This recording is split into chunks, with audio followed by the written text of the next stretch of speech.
الحمد لله رب العالمين والصلاة والسلام عليك يا صفوة الأنبياء والمرسلين. أما بعد فأعوذ بالله من الشيطان الرجيم. بسم الله الرحمن الرحيم. قال الله تبارك وتعالى في القرآن الكريم: قل تعالوا أتل ما حرم ربكم عليكم ألا تشركوا به شيئا وبالوالدين إحسانا ولا تقتلوا أولادكم من إملاق نحن نرزقكم وإياهم ولا تقربوا الفواحش ما ظهر منها وما بطن ولا تقتلوا النفس التي حرم الله إلا بالحق ذلكم وصاكم به لعلكم تعقلون. صدق الله العظيم وبلغنا رسوله النبي الكريم. وقد صدقت أنت يا سيدي يا سيدي يا سيدي يا مكي يا مدني يا عربي يا قرشي يا هاشمي. ويا سيدنا يا سيدنا يا سيدنا يا حبيبنا يا طبيبنا يا حبيب المصطفى المجتبى صلی اللہ علیہ وآلہ وسلم. انتہائی عزت و توقیر کے لائق طلاب العلم، ارباب علم و بصیرت، صاحبان عقل و دانش، نوجوانان و نونہالان ملت اسلامیہ، پردہ نشین خواتین امت، ulama kiram. First and foremost, I would like to express my gratitude to all the organizers of this beautiful event, especially Janab Amir Khan Sahib, who has been in contact with me when I was in UK, and mashallah constantly he's been calling me and calling the members of the organization of Kanzul Huda and all the organizers in Bangalore. Allah bless you and Allah accept all your efforts and all the efforts of all the members of your organization. And Janab Professor Dr. Liaquat Maini Sahib Muddazilul Ali, mashallah, he's a great lecturer and a great historian and one of the masters of spiritual sciences. He's also blessed us with his presence tonight. And we have our guest who has come with us from Bangalore, Janab Aziz Sayyid Sahib, who's one of the founders of Milad Wasilat Committee, Bangalore, and alhamdulillah has been working for a very long time to spread the love of Rasulullah sallallahu alayhi wa alihi wa sallam. And all the dignitaries and great ulama, mashallah, from Bareilly Sharif and other scholars who are present here, Allah bless you all and Allah accept all your efforts. آج کی اس خوبصورت بزم میں جو subject میں دیا گیا ہے محمد صلی اللہ علیہ وآلہ وسلم، Savior of humanity in the light of higher objectives of Sharia, higher objectives of Islamic legal system. مقاصد شریعہ کی روشنی میں محافظ انسانیت، یہ آج کی اس بزم میں ہمارا ٹائٹل ہے، اور ایک انتہائی انٹرسٹنگ سبجیکٹ ہے مقاصد شریعہ، higher objectives of Islamic legal system. اس پر دور حاضر میں بہت کم کلام کیا جاتا ہے.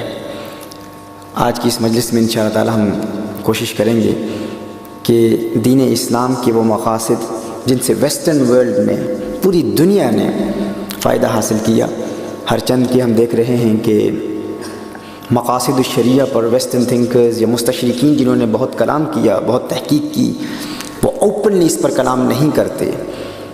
American declaration of independence, British common law, مقاصد الشریعہ اور امریکن ڈکلیریشن آف انڈیپینڈنس کے مابین موازنہ اور مقارنہ کریں تو یہ بات روز روشن کی طرح واضح ہو جائے گی کہ ڈکلیریشن آف انڈیپینڈنس اور برٹش کامن لو بھی انہی مقاصد شریعہ سے حاصل کیا گیا ہے. اس پر انشاءاللہ تعالی آج ہم دلائل سے کچھ کلام کریں گے، اور پھر اسی ضمن میں ہم رسالت مآب صلی اللہ علیہ وآلہ وسلم کے پیغام امن و آشتی اور محبت اور رواداری پر کچھ معروضات عرض کرنے کی سعادت حاصل کریں گے.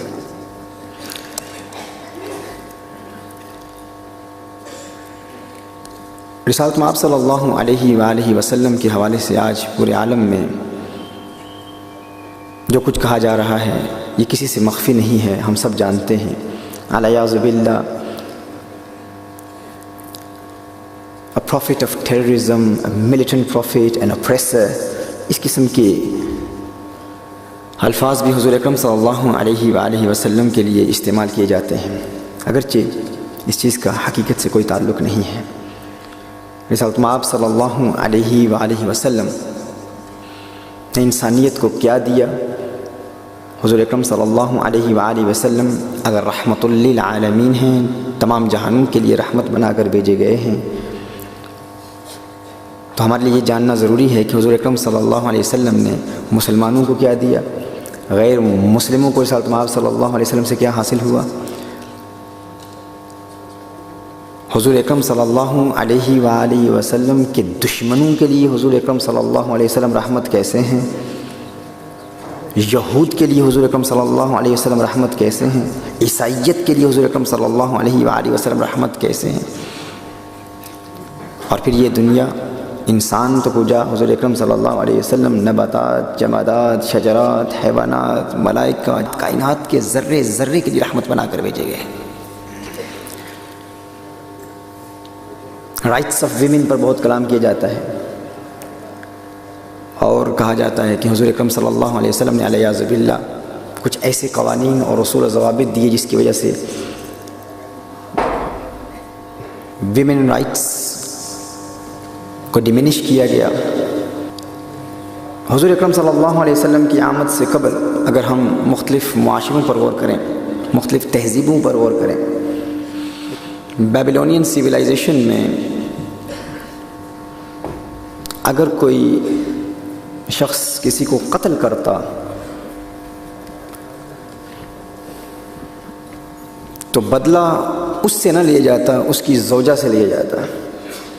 یہ بیبلونین سویلائزیشن کا حصہ ہے، اور یہ ایک تاریخی حقیقت ہے کہ اگر کوئی شخص کسی کو قتل کرتا تو اسے یہ حق حاصل تھا، اگر وہ چاہتا، وہ کہتا کہ میری زوجہ کو قتل کر دو، بدلہ میری زوجہ سے لو، تو اسے یہ کہنے کا حق حاصل تھا اور بدلہ لیا جاتا۔ اسی طرح گریک سویلائزیشن کو دیکھیں، اسٹڈی کریں، تو گریک سویلائزیشن میں عورت کو ہر برائی کی جڑ تصور کیا جاتا تھا، the root of every evil۔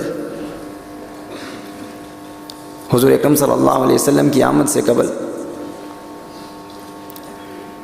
Roman civilisation کو اسٹڈی کیا جائے تو رومن سویلائزیشن میں ایک خاوند کو اپنی زوجہ کو قتل کرنے کا حق حاصل تھا۔ وہ چاہتا قتل کرتا تو کرمنل افینس نہیں سمجھا جاتا کہ اس نے کوئی کرائم کیا ہے، یعنی a husband had the right to murder his wife۔ اسی طرح ایجپشن سویلائزیشن کو اسٹڈی کریں تو a woman was known as a symbol of Satan، شیطان کی علامت عورت کو کہا جاتا تھا ایجپشن سویلائزیشن میں۔ افلاطون جیسے لوگ، پلیٹو کہتا ہے کہ وومن، ایک عورت، یہ انسان ہی نہیں ہے، وہ عورت کو انسان ہی نہیں مانتا، وہ کہتا ہے یہ انسان کی خدمت کے لیے بنائی گئی ہے۔ اور پھر عرب سویلائزیشن، جس کو اللہ عز و جل بیٹی کی نعمت عطا فرماتا، وہ اپنی بیٹی کو زندہ درگور کر دیا کرتے تھے۔ لیکن ایسے معاشرے میں کونین کے والی، خسرو خوبہ، سیاح لامکاں، نازش ہر دو جہاں صلی اللہ علیہ وآلہ وسلم کی آمد ہوتی ہے، میرے آقا صلی اللہ علیہ وآلہ وسلم کا میلاد ہوتا ہے۔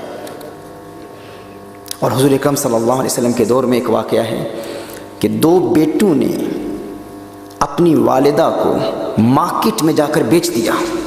یہ حضور اکرم صلی اللہ علیہ وسلم کے دور کا واقعہ ہے، لیکن رسالت مآب صلی اللہ علیہ وسلم نے ایسی تہذیب سے آ رہی قوم میں ایسا انقلاب برپا کیا، ایسی ریولوشن پیدا کر دی کہ وہی لوگ جو منڈیوں میں اپنی ماں کو بیچ دیا کرتے تھے، ان کے دلوں میں یہ یقین پیدا ہو گیا کہ میری ماں کے قدموں میں جنت ہے۔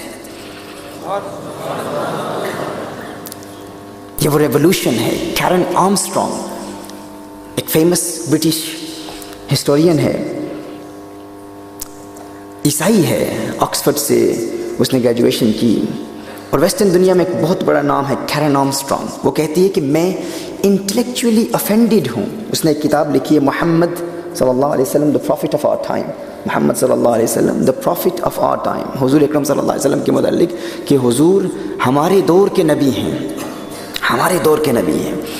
اس کتاب میں وہ کہتی ہے کہ کہ میں نے یہ کتاب فقط اس لیے لکھی کہ جب میں میڈیا پر ہر طرف یہی دیکھ رہی ہوں کہ حضور اکرم صلی اللہ علیہ وسلم کو ملیٹنٹ پروفٹ کہا جا رہا ہے، اپریسر کہا جا رہا ہے، وہ کہتی ہے کہ حضور اکرم صلی اللہ علیہ وسلم تو اس دور میں تشریف لائے جس دور میں بات بات پر انسان کو قتل کر دیا جاتا تھا، اور ایسی قوم تک امن کا پیغام پہنچایا جو 40 سال سے they were fighting a war which lasted for 40 years, and the reason why it started was a horse race.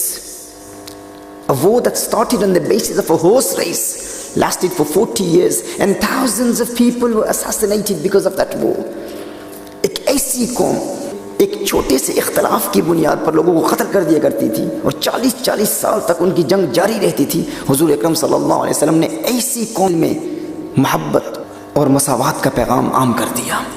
وہ کہتی ہے ایسا نبی یہ پیغمبر دہشت نہیں ہو سکتا، یقیناً پیغمبر محبت ہے. کیرن آرمسٹرانگ کہتی ہے جب میں نے سب سے پہلے تحقیق کی حضور اکرم صلی اللہ علیہ وسلم کی ذات کے حوالے سے، یہ غیر مسلم ہے، عیسائی ہے.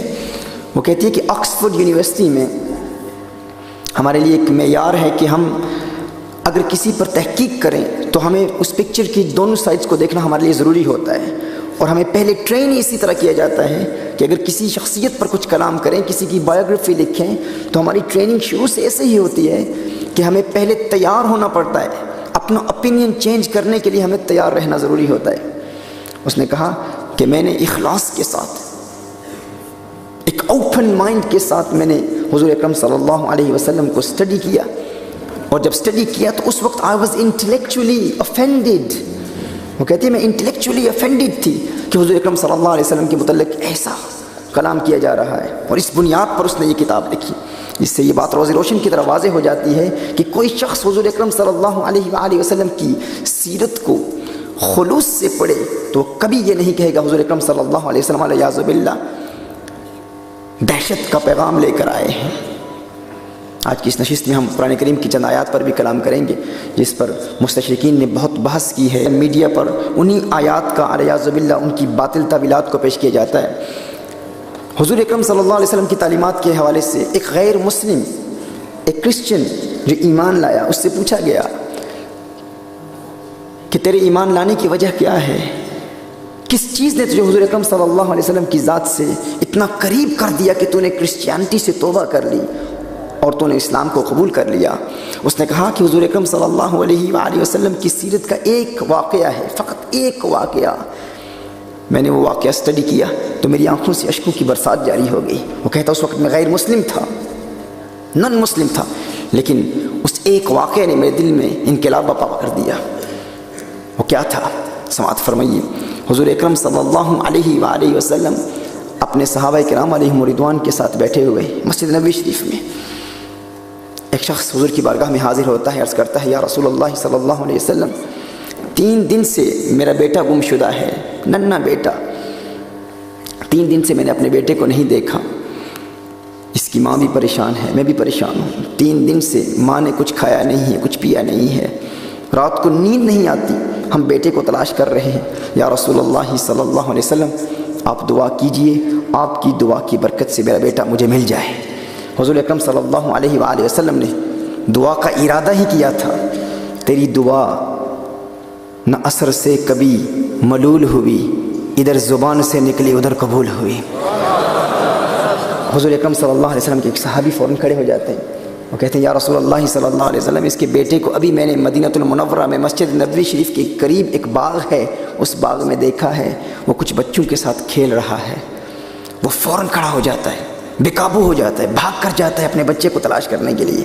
حضور اکرم صلی اللہ علیہ وسلم سے بلاتے ہیں، حضور کی بارگاہ میں واپس آتے. اس نے کہا یا رسول اللہ صلی اللہ علیہ وسلم آقا آپ میرے دل کی کیفیت کو جانتے ہیں، you know the state of my heart.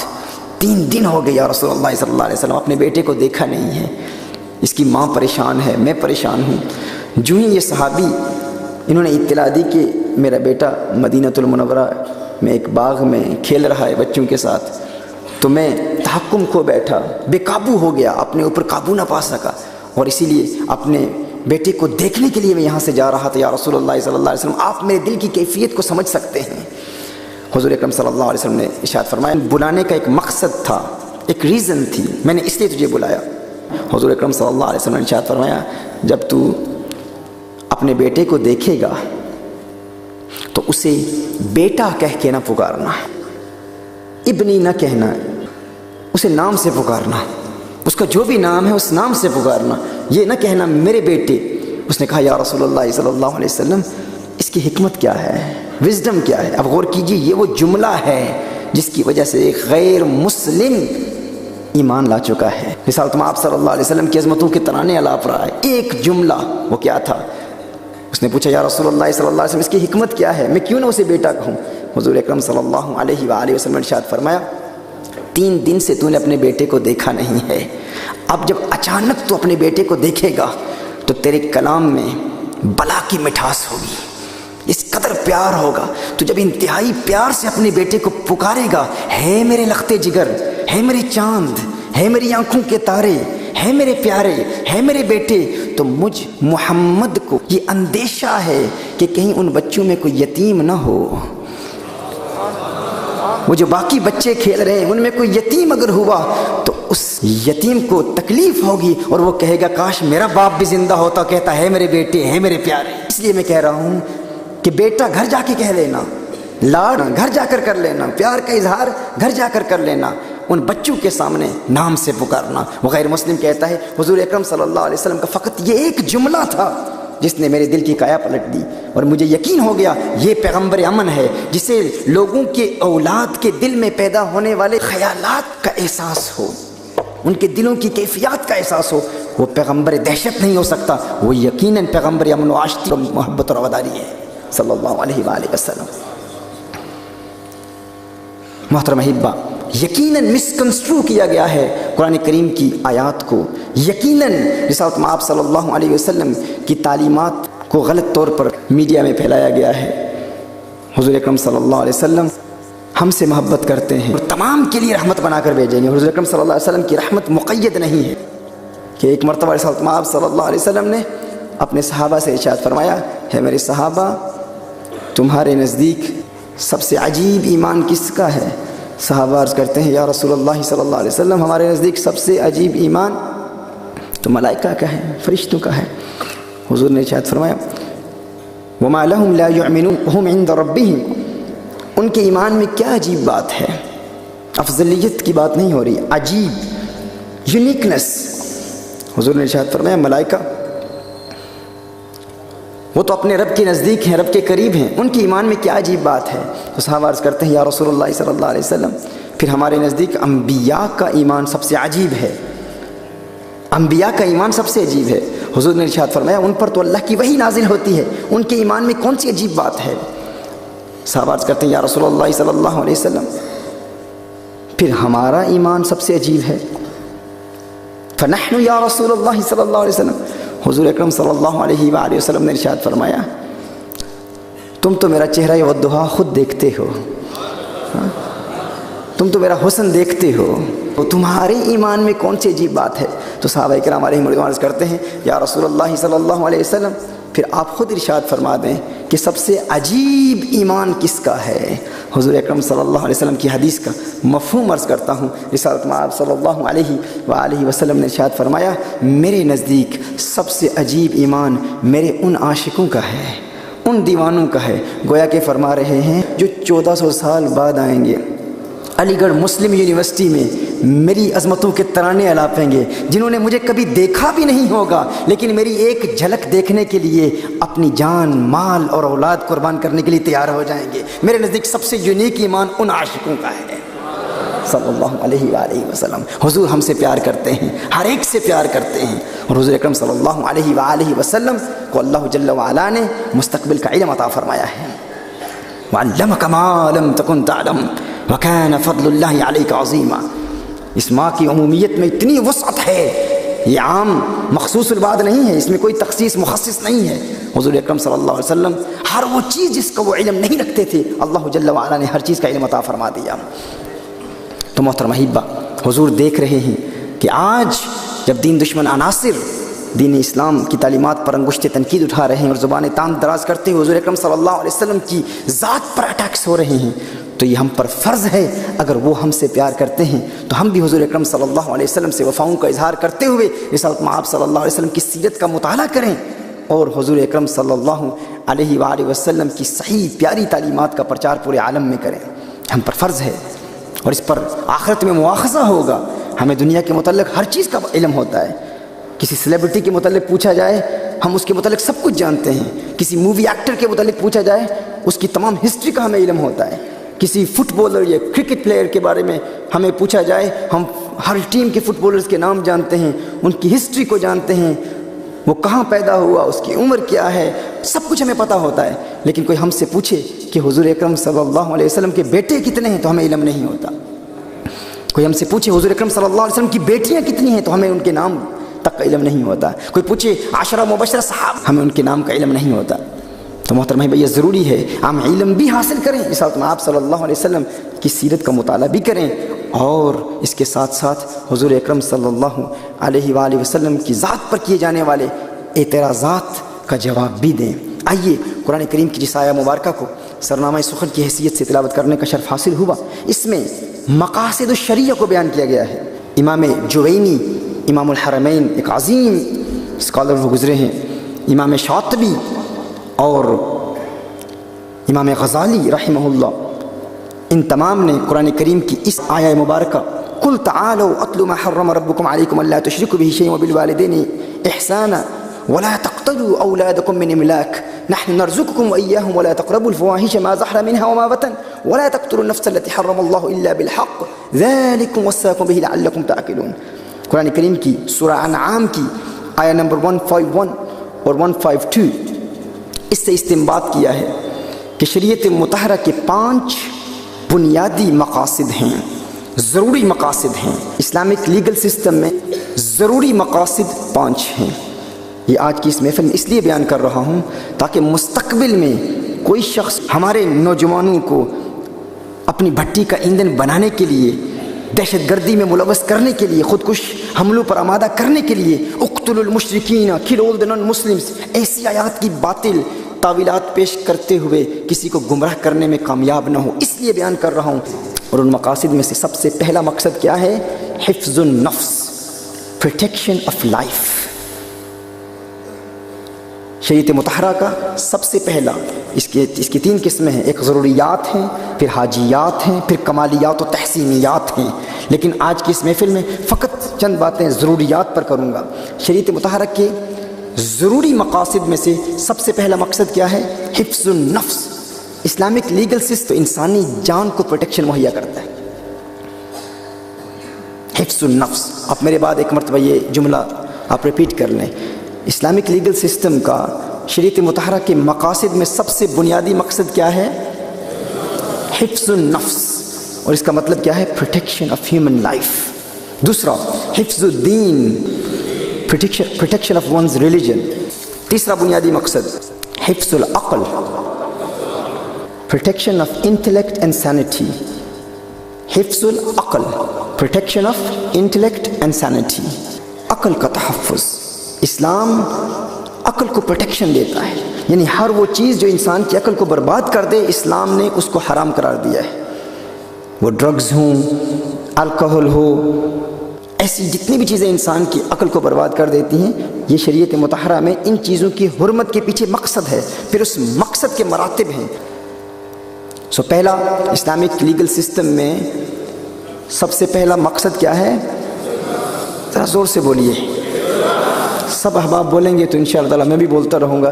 2-3 دن سے نیند نہیں کی میں نے, اور آج بھی آیا ہوں. آتے ہوئے مسلسل سفر جاری ہے, حیدرآباد سے یہاں آئے ہیں. یہاں پر بھی دہلی میں خواجہ نظام الدین اولیاء محبوب الہی رحمۃ اللہ تعالیٰ کی بارگاہ میں حاضری کا شرف حاصل ہوا. پھر یہاں بھی بالکل نیند نہیں کر پایا.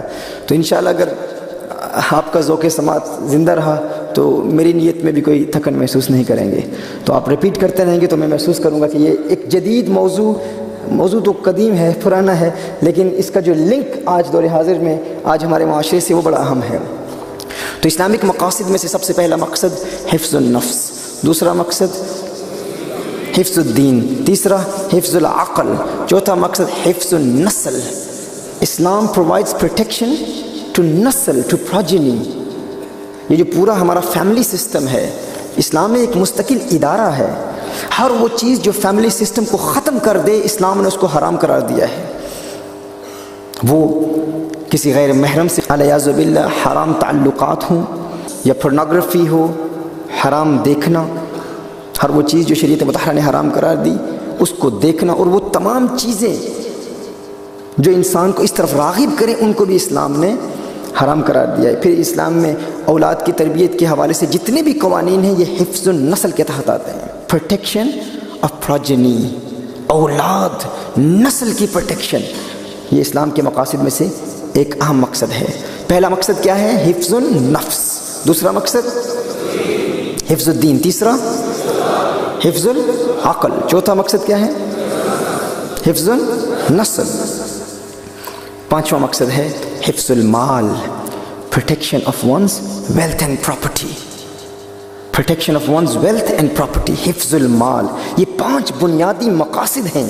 آپ غور کریں کہ اگر کوئی شخص کسی ایسے معاشرے میں رہتا ہو جس میں اسے اس بات کا یقین ہو کہ اس کی جان بھی محفوظ ہے، اس کا مال بھی محفوظ ہے، اس کی اولاد بھی محفوظ ہے، اس کی عقل بھی محفوظ ہے، اس کی نسل بھی محفوظ ہے، تو اس کی زندگی کیسی خوبصورت زندگی ہوگی۔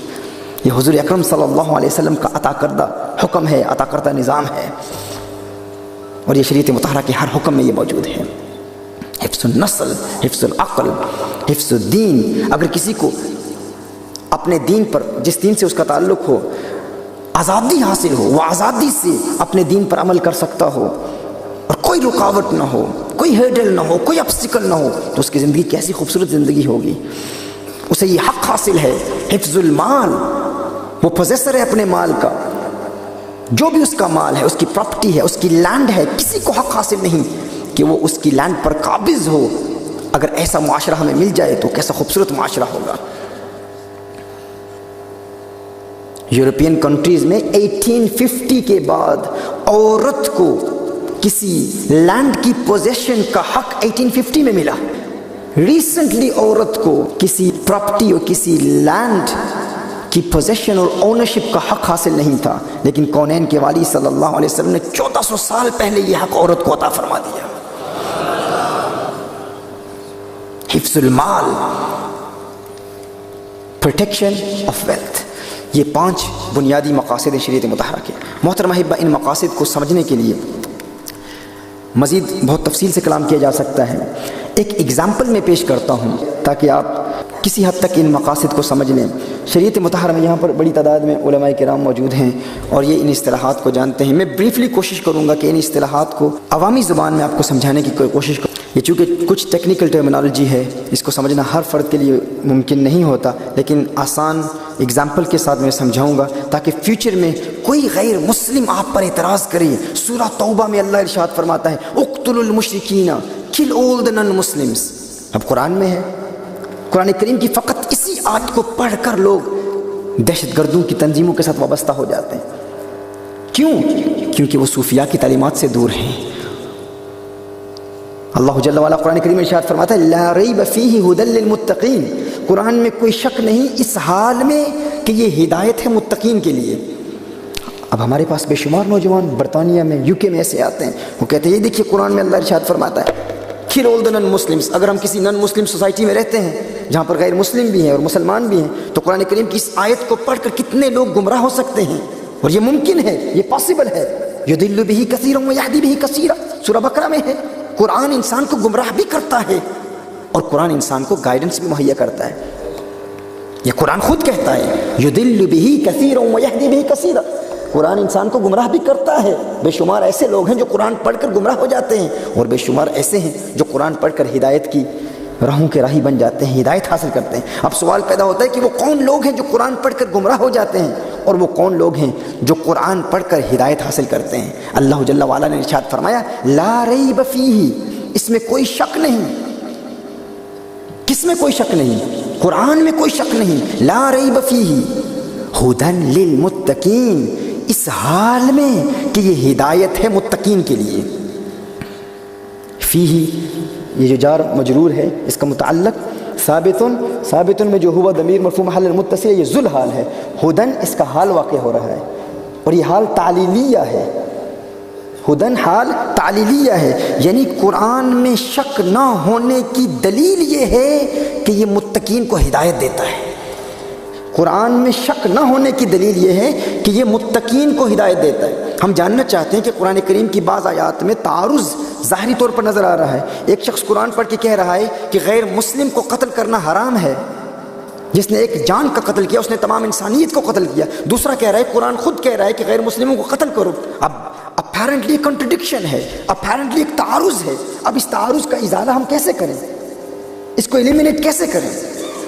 ہم اپنے سٹیجز پر بتاتے رہیں حضور اکرم صلی اللہ علیہ وسلم پیغمبر امن ہیں، پیغمبر رحمت ہیں، ہم انہی آیات کو پیش کرتے رہیں جن آیات میں حضور اکرم صلی اللہ علیہ وسلم کی رحمت اجاگر ہوتی ہے۔ دوسری جانب کچھ ایسے لٹرلسٹس، اینتھروپومارفسٹس جو ظاہری طور پر قرآن کریم کی آیات کو پڑھتے ہیں اور نوجوانوں کو برین واش کرنے کی کوشش کرتے ہیں اور قرآن کریم کی آیات کی مکمل وضاحت نہیں کرتے، وہ انہی آیات کی باطل تعویلات پیش کرتے ہوئے ان کو گمراہ کرتے ہیں۔ اللہ قرآن میں ارشاد فرماتا ہے لو کان من عند غیر اللہ لوجدوا فیہ اختلافا کثیرا، اگر قرآن اللہ کے غیر کی جانب سے ہوتا تو تم اس میں تعارض پاتے، اختلاف پاتے، کنٹرڈکشن پاتے۔ اب بظاہر تعارض تو سامنے نظر آ رہا ہے، چند آیات بتا رہی ہیں کہ غیر مسلم کو قتل کرو علیہ باللہ، چند آیات بتا رہی ہیں کہ قتل کرنا حرام ہے۔ تو اس کنٹرڈکشن کا ازالہ کیسے کیا جائے، اس کو ختم کیسے کیا جائے؟ کنٹرڈکشن در حقیقت ہماری عقل میں ہے، ہمارے فہم میں ہے، ہماری سمجھ میں ہے۔ قرآن میں کوئی کنٹرڈکشن نہیں ہے، قرآن میں کوئی تعارض نہیں ہے، یہ ہماری سمجھ میں ہے۔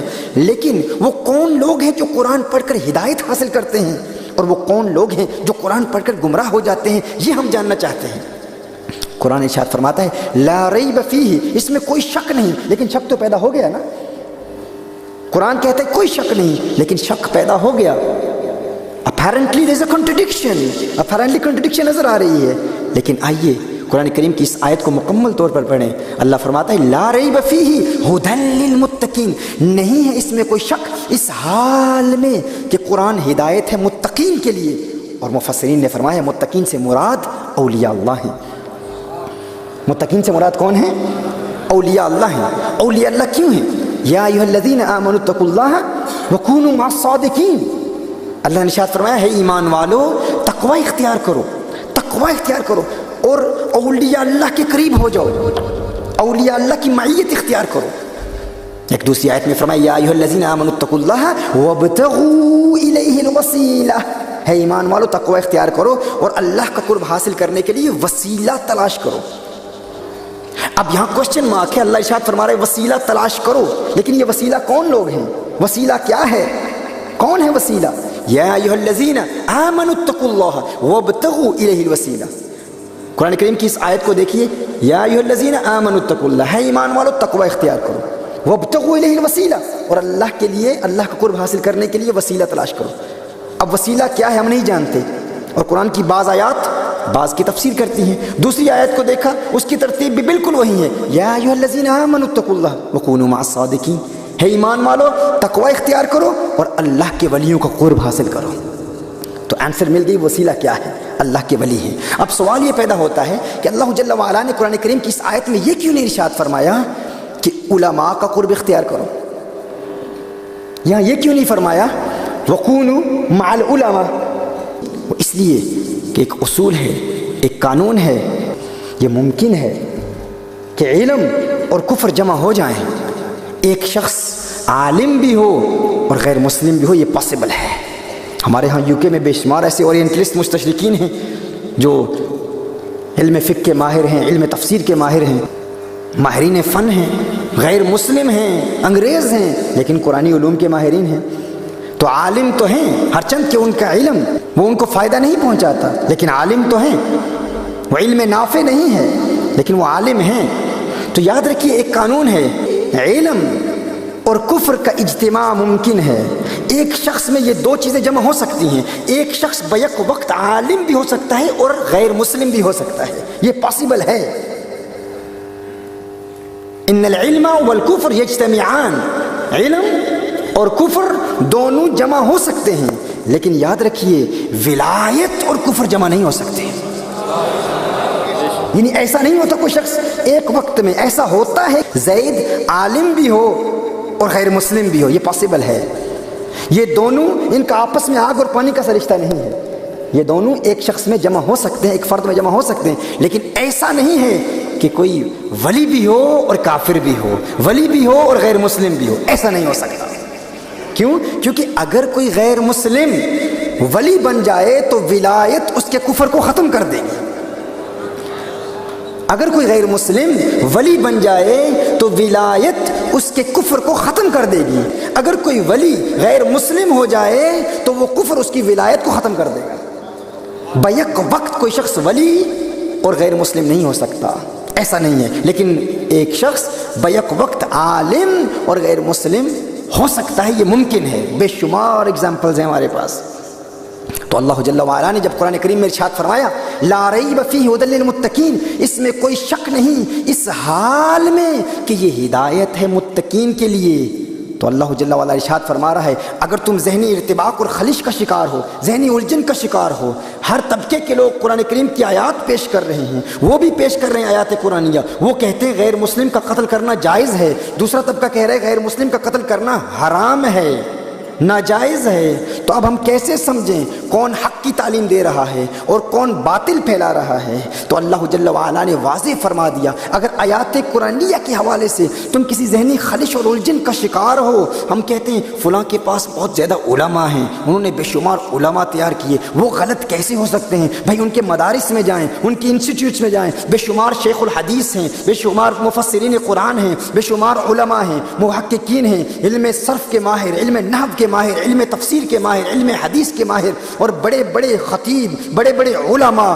اور بڑے بڑے مدرسین ہیں. ان کی کتابیں دیکھیں، فقہ کی دنیا میں ان کی خدمات دیکھیں، حدیث کی دنیا میں ان کی خدمات دیکھیں، بے شمار محدثین انہوں نے تیار کیے، ان کے قاریوں کو دیکھیں، ان کی قرات کو دیکھیں، اور ان کی قرات جب سنتے ہیں تو دل میں رقت پیدا ہوتی ہے اور وجدانی کیفیات پیدا ہوتی ہیں. ارے وہ باطل نظریات کے حامل کیسے ہو سکتے ہیں؟ وہ بھی اہل حق ہیں، وہ بھی قرآن پڑھتے ہیں، وہ بھی حدیث پڑھتے ہیں، تم بھی قرآن پڑھتے ہو، تم بھی حدیث پڑھتے ہو، لیکن ہم فیصلہ کیسے کریں کہ حق پر کون ہے، باطل پر کون ہے؟ ان کے مدارس دیکھو، ان کے دارالعلوم دیکھو، ان کے ایجوکیشنل انسٹیٹیوٹ دیکھو، بے شمار مدارس، دارالعلوم، ایجوکیشنل انسٹیٹیوٹس ہیں. اللہ جل وعلا نے ارشاد فرمایا اگر تم حد فاصل جاننا چاہتے ہو، ڈسٹنگوشنگ فیکٹر جاننا چاہتے ہو، آئسولیٹنگ فیکٹر جاننا چاہتے ہو، حق اور باطل کے مابین امتیاز کرنا چاہتے ہو، جاننا چاہتے ہو کہ حق پر کون ہے، باطل پر کون ہے، یہ نہ دیکھو کہ کس جماعت نے کتنے علماء تیار کیے، یہ نہ دیکھو کس جماعت نے کتنے فقہا تیار کیے، یہ نہ دیکھو کس جماعت نے کتنے مفسرین تیار کیے، یہ نہ دیکھو کس جماعت کے لوگوں نے کتنی کتابیں لکھی ہیں، یہ دیکھو کس جماعت نے غریب نواز پیدا کیے ہیں. یہ دیکھو بابا فرید کس کے ساتھ ہے، یہ دیکھو غوث اعظم کس کے ساتھ ہیں، یہ دیکھو خواجہ باقی باللہ کس کے ساتھ ہیں، یہ دیکھو خواجہ قطب الدین بختیار اوشی کاکی کس کے ساتھ ہیں. حق اور باطل کے مابین حد فاصل اللہ کے ولی ہیں.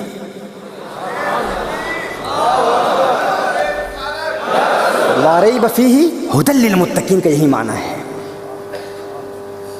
تو اگر کسی قرآن کریم کی آیت کے حوالے سے آپ کو اب سمجھ نہیں پا رہے، دونوں طبقات آیات پیش کر رہے ہیں، تو دیکھو اس حوالے سے خواجہ نظام الدین اولیاء محبوب الہی کیا فرماتے ہیں. اگر کانٹے بچھانے والوں کی راہوں میں کانٹے ہی بچھائے جاتے رہے تو یہ ساری زمین کانٹوں سے بھر جائے گی. محبوب الہی کا فرمان ہے. دیکھیے میں کوئی بات قرآن و سنت سے باہر نہیں کر رہا، قرآن پیش کر رہا ہوں اور قرآن کی روشنی میں صوفیہ کے اقوال پیش کر رہا ہوں. تشدد کا خاتمہ تشدد سے ممکن نہیں ہے، دہشت کا خاتمہ دہشت سے ممکن نہیں ہے.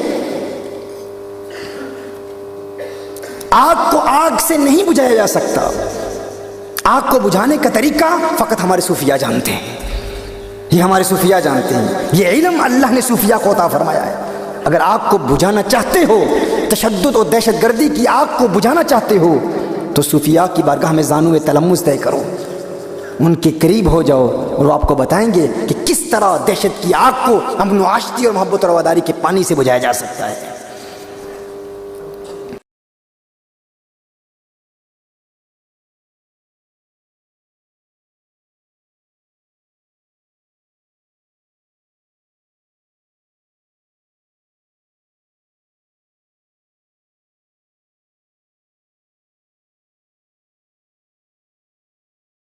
اور ان مقاصد میں سے سب سے پہلا مقصد کیا ہے؟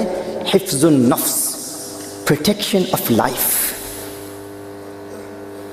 شریعت مطہرہ کا سب سے پہلا اس کی 3 قسمیں ہیں، ایک ضروریات ہیں، پھر حاجیات ہیں، پھر کمالیات و تحسینیات ہیں، لیکن آج کی اس محفل میں فقط چند باتیں ضروریات پر کروں گا۔ شریعت مطہرہ کے ضروری مقاصد میں سے سب سے پہلا مقصد کیا ہے؟ حفظ النفس۔ اسلامک لیگل سسٹم انسانی جان کو پروٹیکشن مہیا کرتا ہے، حفظ النفس۔ آپ میرے بعد ایک مرتبہ یہ جملہ آپ ریپیٹ کر لیں، اسلامک لیگل سسٹم کا شریعت مطہرہ کے مقاصد میں سب سے بنیادی مقصد کیا ہے؟ حفظ النفس، اور اس کا مطلب کیا ہے؟ Protection of human life. دوسرا حفظ الدین، پروٹیکشن آف ونز ریلیجن۔ تیسرا بنیادی مقصد حفظ العقل، protection of intellect and sanity. حفظ العقل، protection of intellect and sanity, عقل کا تحفظ۔ اسلام عقل کو پروٹیکشن دیتا ہے، یعنی ہر وہ چیز جو انسان کی عقل کو برباد کر دے اسلام نے اس کو حرام قرار دیا ہے، وہ ڈرگز ہوں، الکوہل ہو، ایسی جتنی بھی چیزیں انسان کی عقل کو برباد کر دیتی ہیں، یہ شریعت مطہرہ میں ان چیزوں کی حرمت کے پیچھے مقصد ہے، پھر اس مقصد کے مراتب ہیں۔ پہلا اسلامک لیگل سسٹم میں سب سے پہلا مقصد کیا ہے؟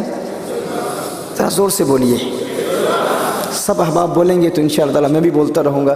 2-3 دن سے نیند نہیں کی میں نے، اور آج بھی آیا ہوں، آتے ہوئے مسلسل سفر جاری ہے، حیدرآباد سے یہاں آئے ہیں، یہاں پر بھی دہلی میں خواجہ نظام الدین اولیاء محبوب الہی رحمۃ اللہ تعالیٰ کی بارگاہ میں حاضری کا شرف حاصل ہوا، پھر یہاں بھی بالکل نیند نہیں کر پایا۔ تو انشاءاللہ اگر آپ کا ذوق سماعت زندہ رہا تو میری نیت میں بھی کوئی تھکن محسوس نہیں کریں گے۔ تو آپ ریپیٹ کرتے رہیں گے تو میں محسوس کروں گا کہ یہ ایک جدید موضوع تو قدیم ہے، پرانا ہے، لیکن اس کا جو لنک آج دور حاضر میں آج ہمارے معاشرے سے وہ بڑا اہم ہے۔ تو اسلامک مقاصد میں سے سب سے پہلا مقصد حفظ النفس، دوسرا مقصد حفظ الدین، تیسرا حفظ العقل، چوتھا مقصد حفظ النسل۔ اسلام پرووائڈز پروٹیکشن ٹو نسل، ٹو پروجنی۔ یہ جو پورا ہمارا فیملی سسٹم ہے، اسلام میں ایک مستقل ادارہ ہے، ہر وہ چیز جو فیملی سسٹم کو ختم کر دے اسلام نے اس کو حرام قرار دیا ہے۔ وہ کسی غیر محرم سے علیاذ باللہ حرام تعلقات ہوں یا پورنوگرافی ہو، حرام دیکھنا، ہر وہ چیز جو شریعت مطہرہ نے حرام قرار دی اس کو دیکھنا، اور وہ تمام چیزیں جو انسان کو اس طرف راغب کریں ان کو بھی اسلام نے حرام قرار دیا ہے۔ پھر اسلام میں اولاد کی تربیت کے حوالے سے جتنے بھی قوانین ہیں یہ حفظ النسل کے تحت آتے ہیں، پروٹیکشن آف پروجنی، اولاد نسل کی پروٹیکشن، یہ اسلام کے مقاصد میں سے ایک اہم مقصد ہے۔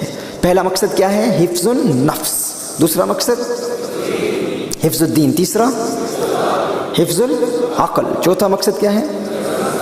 حفظ النسل، پانچواں مقصد ہے حفظ المال، protection of one's wealth and property, protection of one's wealth and property, حفظ المال۔ یہ 5 بنیادی مقاصد ہیں۔ آپ غور کریں کہ اگر کوئی شخص کسی ایسے معاشرے میں رہتا ہو جس میں اسے اس بات کا یقین ہو کہ اس کی جان بھی محفوظ ہے، اس کا مال بھی محفوظ ہے، اس کی اولاد بھی محفوظ ہے، اس کی عقل بھی محفوظ ہے، اس کی نسل بھی محفوظ ہے، تو اس کی زندگی کیسی خوبصورت زندگی ہوگی۔ یہ حضور اکرم صلی اللہ علیہ وسلم کا عطا کردہ حکم ہے، عطا کردہ نظام ہے، اور یہ شریعت مطہرہ کے ہر حکم میں یہ موجود ہے۔ حفظ النسل، حفظ العقل، حفظ الدین۔ اگر کسی کو اپنے دین پر، جس دین سے اس کا تعلق ہو، آزادی حاصل ہو، وہ آزادی سے اپنے دین پر عمل کر سکتا ہو اور کوئی رکاوٹ نہ ہو، کوئی ہرڈل نہ ہو، کوئی obstacle نہ ہو، تو اس کی زندگی کیسی خوبصورت زندگی ہوگی۔ اسے یہ حق حاصل ہے حفظ المال، وہ پوزیسر ہے اپنے مال کا، جو بھی اس کا مال ہے، اس کی پراپرٹی ہے، اس کی لینڈ ہے، کسی کو حق حاصل نہیں کہ وہ اس کی لینڈ پر قابض ہو۔ اگر ایسا معاشرہ ہمیں مل جائے تو کیسا خوبصورت معاشرہ ہوگا۔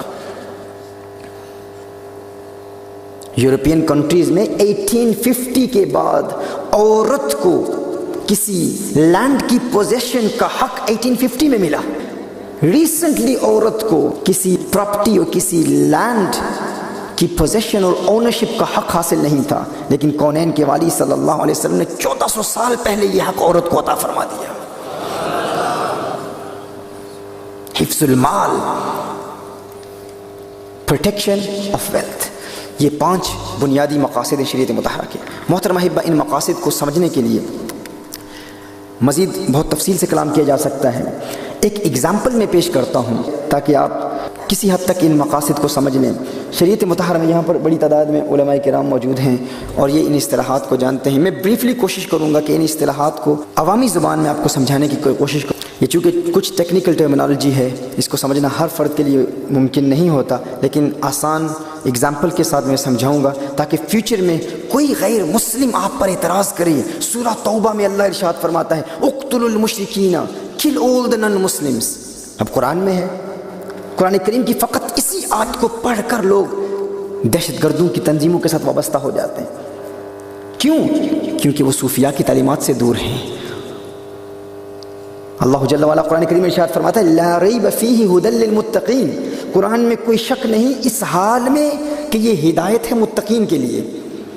اب ہمارے پاس بے شمار نوجوان برطانیہ میں، یو کے میں ایسے آتے ہیں، وہ کہتے ہیں یہ دیکھیے قرآن میں اللہ ارشاد فرماتا ہے kill all the non-Muslims۔ اگر ہم کسی نان مسلم سوسائٹی میں رہتے ہیں جہاں پر غیر مسلم بھی ہیں اور مسلمان بھی ہیں، تو قرآن کریم کی اس آیت کو پڑھ کر کتنے لوگ گمراہ ہو سکتے ہیں، اور یہ ممکن ہے، یہ پاسبل ہے۔ یضل بہ کثیرا ویہدی بہ کثیرا، سورہ بقرہ میں ہے۔ قرآن انسان کو گمراہ بھی کرتا ہے اور قرآن انسان کو گائیڈنس بھی مہیا کرتا ہے۔ یہ قرآن خود کہتا ہے یضل بہ کثیرا ویہدی بہ کثیرا، قرآن انسان کو گمراہ بھی کرتا ہے۔ بے شمار ایسے لوگ ہیں جو قرآن پڑھ کر گمراہ ہو جاتے ہیں، اور بے شمار ایسے ہیں جو قرآن پڑھ کر ہدایت کی راہوں کے راہی بن جاتے ہیں، ہدایت حاصل کرتے ہیں۔ اب سوال پیدا ہوتا ہے کہ وہ کون لوگ ہیں جو قرآن پڑھ کر گمراہ ہو جاتے ہیں، اور وہ کون لوگ ہیں جو قرآن پڑھ کر ہدایت حاصل کرتے ہیں؟ اللہ جل وعلا نے ارشاد فرمایا لا ریب فیہ، اس میں کوئی شک نہیں۔ کس میں کوئی شک نہیں؟ قرآن میں کوئی شک نہیں۔ لا ریب فیہ ھدی للمتقین، اس حال میں کہ یہ ہدایت ہے متقین کے لیے۔ فیہ یہ جو جار مجرور ہے اس کا متعلق ثابتن میں جو ہوا ضمیر مرفوع محل متصل، یہ ذل حال ہے۔ ھدن اس کا حال واقع ہو رہا ہے، اور یہ حال تعلیلیہ ہے۔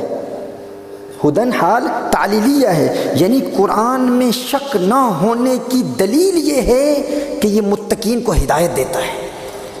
قرآن میں شک نہ ہونے کی دلیل یہ ہے کہ یہ متقین کو ہدایت دیتا ہے۔ ہم جاننا چاہتے ہیں کہ قرآن کریم کی بعض آیات میں تعارض ظاہری طور پر نظر آ رہا ہے۔ ایک شخص قرآن پڑھ کے کہہ رہا ہے کہ غیر مسلم کو قتل کرنا حرام ہے، جس نے ایک جان کا قتل کیا اس نے تمام انسانیت کو قتل کیا۔ دوسرا کہہ رہا ہے قرآن خود کہہ رہا ہے کہ غیر مسلموں کو قتل کرو۔ اب اپیرنٹلی ایک کنٹرڈکشن ہے، اپیرنٹلی ایک تعارض ہے۔ اب اس تعارض کا ازالہ ہم کیسے کریں؟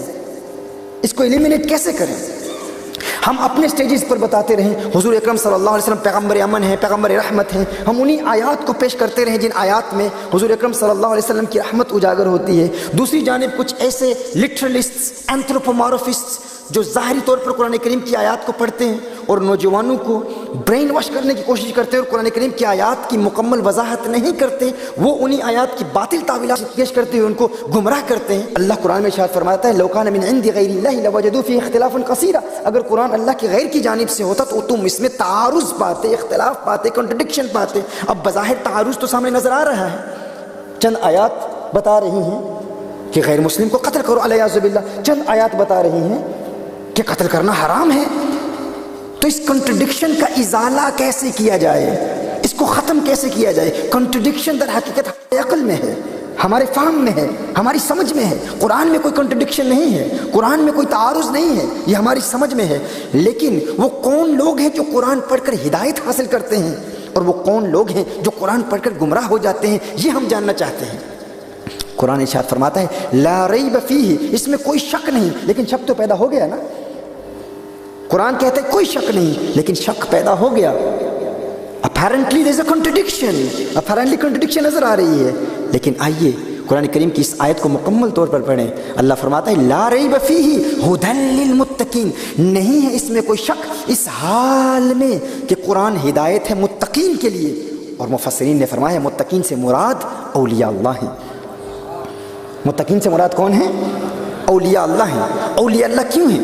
یا ایھا الذین آمنوا اتقوا اللہ وکونوا مع الصادقین، اللہ نے ارشاد فرمایا ہے ایمان والو تقوی اختیار کرو، تقوی اختیار کرو اور اولیاء اللہ کے قریب ہو جاؤ، اولیاء اللہ کی معیت اختیار کرو۔ ایک دوسری آیت میں فرمایا یا ایھا الذین آمنوا اتقوا اللہ وابتغوا الیہ الوسیلہ، ہے ایمان والو تقوی اختیار کرو اور اللہ کا قرب حاصل کرنے کے لیے وسیلہ تلاش کرو۔ اب یہاں کوشچن مارک ہے، اللہ ارشاد فرما رہے وسیلہ تلاش کرو، لیکن یہ وسیلہ کون لوگ ہیں؟ وسیلہ کیا ہے؟ کون ہے وسیلہ؟ یا ایھا الذین آمنوا اتقوا اللہ وابتغوا الیہ الوسیلہ۔ قرآن کریم کی اس آیت کو دیکھیے، یا ایھا الذین آمنوا اتقوا اللہ، ہے ایمان والو تقوی اختیار کرو، وابتغوا الیہ الوسیلہ، اور اللہ کے لیے اللہ کا قرب حاصل کرنے کے لیے وسیلہ تلاش کرو۔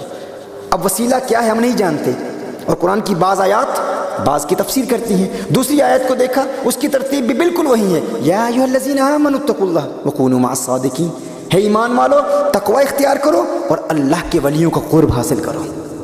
تو آنسر مل گئی، وسیلہ کیا ہے؟ اللہ کے ولی ہیں۔ اب سوال یہ پیدا ہوتا ہے کہ اللہ جل وعلا نے قرآن کریم کی اس آیت میں یہ کیوں نہیں ارشاد فرمایا کہ علماء کا قرب اختیار کرو؟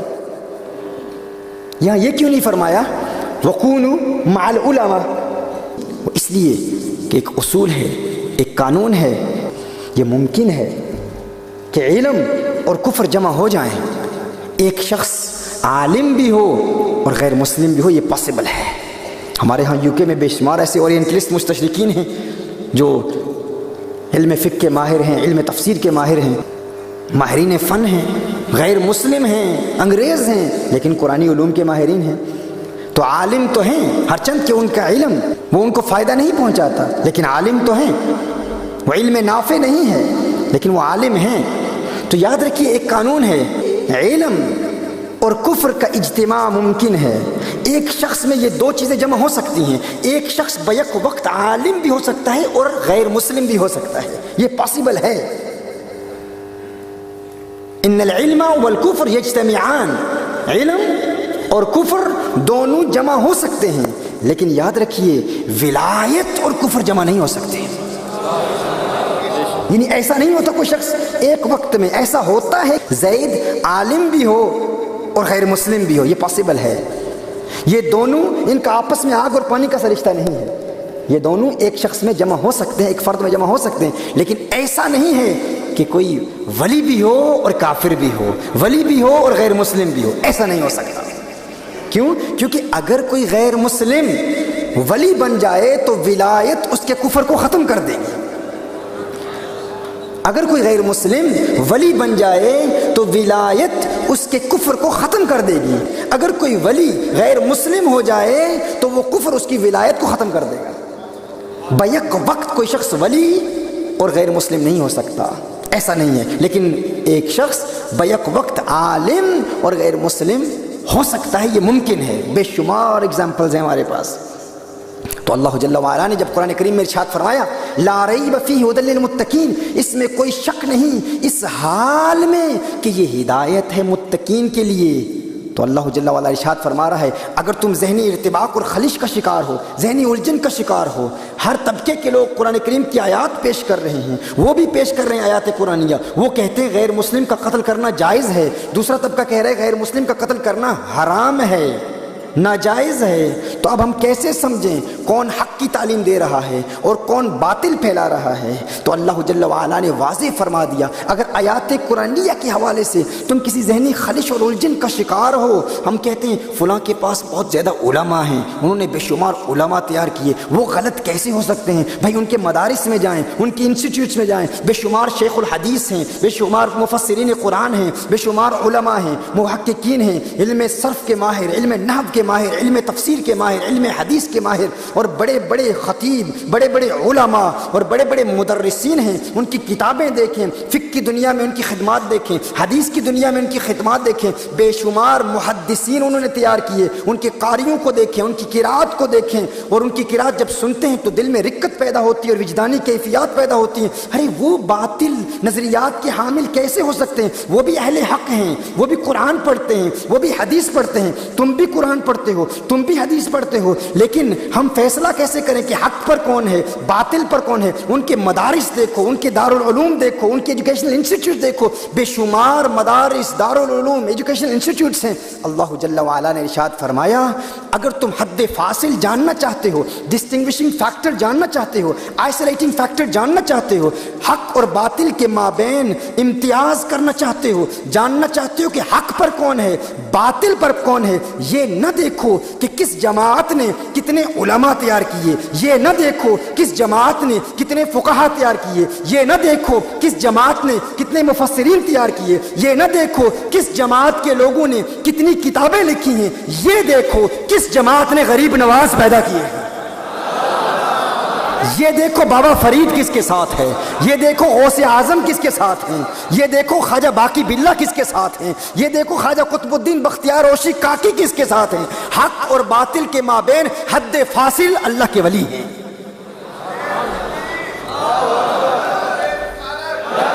لا ریب فیہ ھدی للمتقین کا یہی معنی ہے۔ تو اگر کسی قرآن کریم کی آیت کے حوالے سے آپ کو اب سمجھ نہیں پا رہے، دونوں طبقات آیات پیش کر رہے ہیں، تو دیکھو اس حوالے سے خواجہ نظام الدین اولیاء محبوب الہی کیا فرماتے ہیں۔ اگر کانٹے بچھانے والوں کی راہوں میں کانٹے ہی بچھائے جاتے رہے تو یہ ساری زمین کانٹوں سے بھر جائے گی، محبوب الہی کا فرمان ہے۔ دیکھیے میں کوئی بات قرآن و سنت سے باہر نہیں کر رہا، قرآن پیش کر رہا ہوں اور قرآن کی روشنی میں صوفیاء کے اقوال پیش کر رہا ہوں۔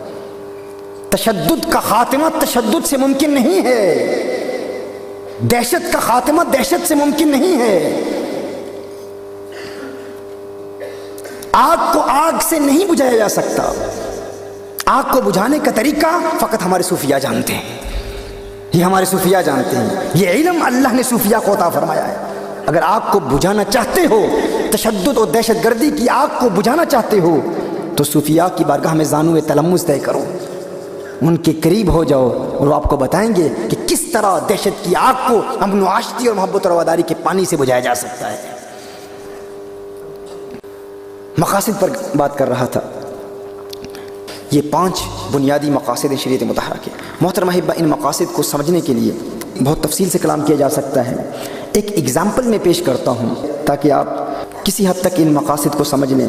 شریعت مطہرہ میں یہاں پر بڑی تعداد میں علماء کرام موجود ہیں اور یہ ان اصطلاحات کو جانتے ہیں۔ میں بریفلی کوشش کروں گا کہ ان اصطلاحات کو عوامی زبان میں آپ کو سمجھانے کی کوشش کروں۔ یہ چونکہ کچھ ٹیکنیکل ٹرمینالوجی ہے، اس کو سمجھنا ہر فرد کے لیے ممکن نہیں ہوتا، لیکن آسان ایگزامپل کے ساتھ میں سمجھاؤں گا۔ آپ سفر کر رہے ہیں، آپ کا بچہ آپ کی گاڑی میں آپ کے ساتھ ہے، اچانک ٹریفک لائٹس ہیں، ریڈ ٹریفک لائٹس آپ دیکھتے ہیں، آپ گاڑی روک لیتے ہیں، آپ بریک لگاتے ہیں۔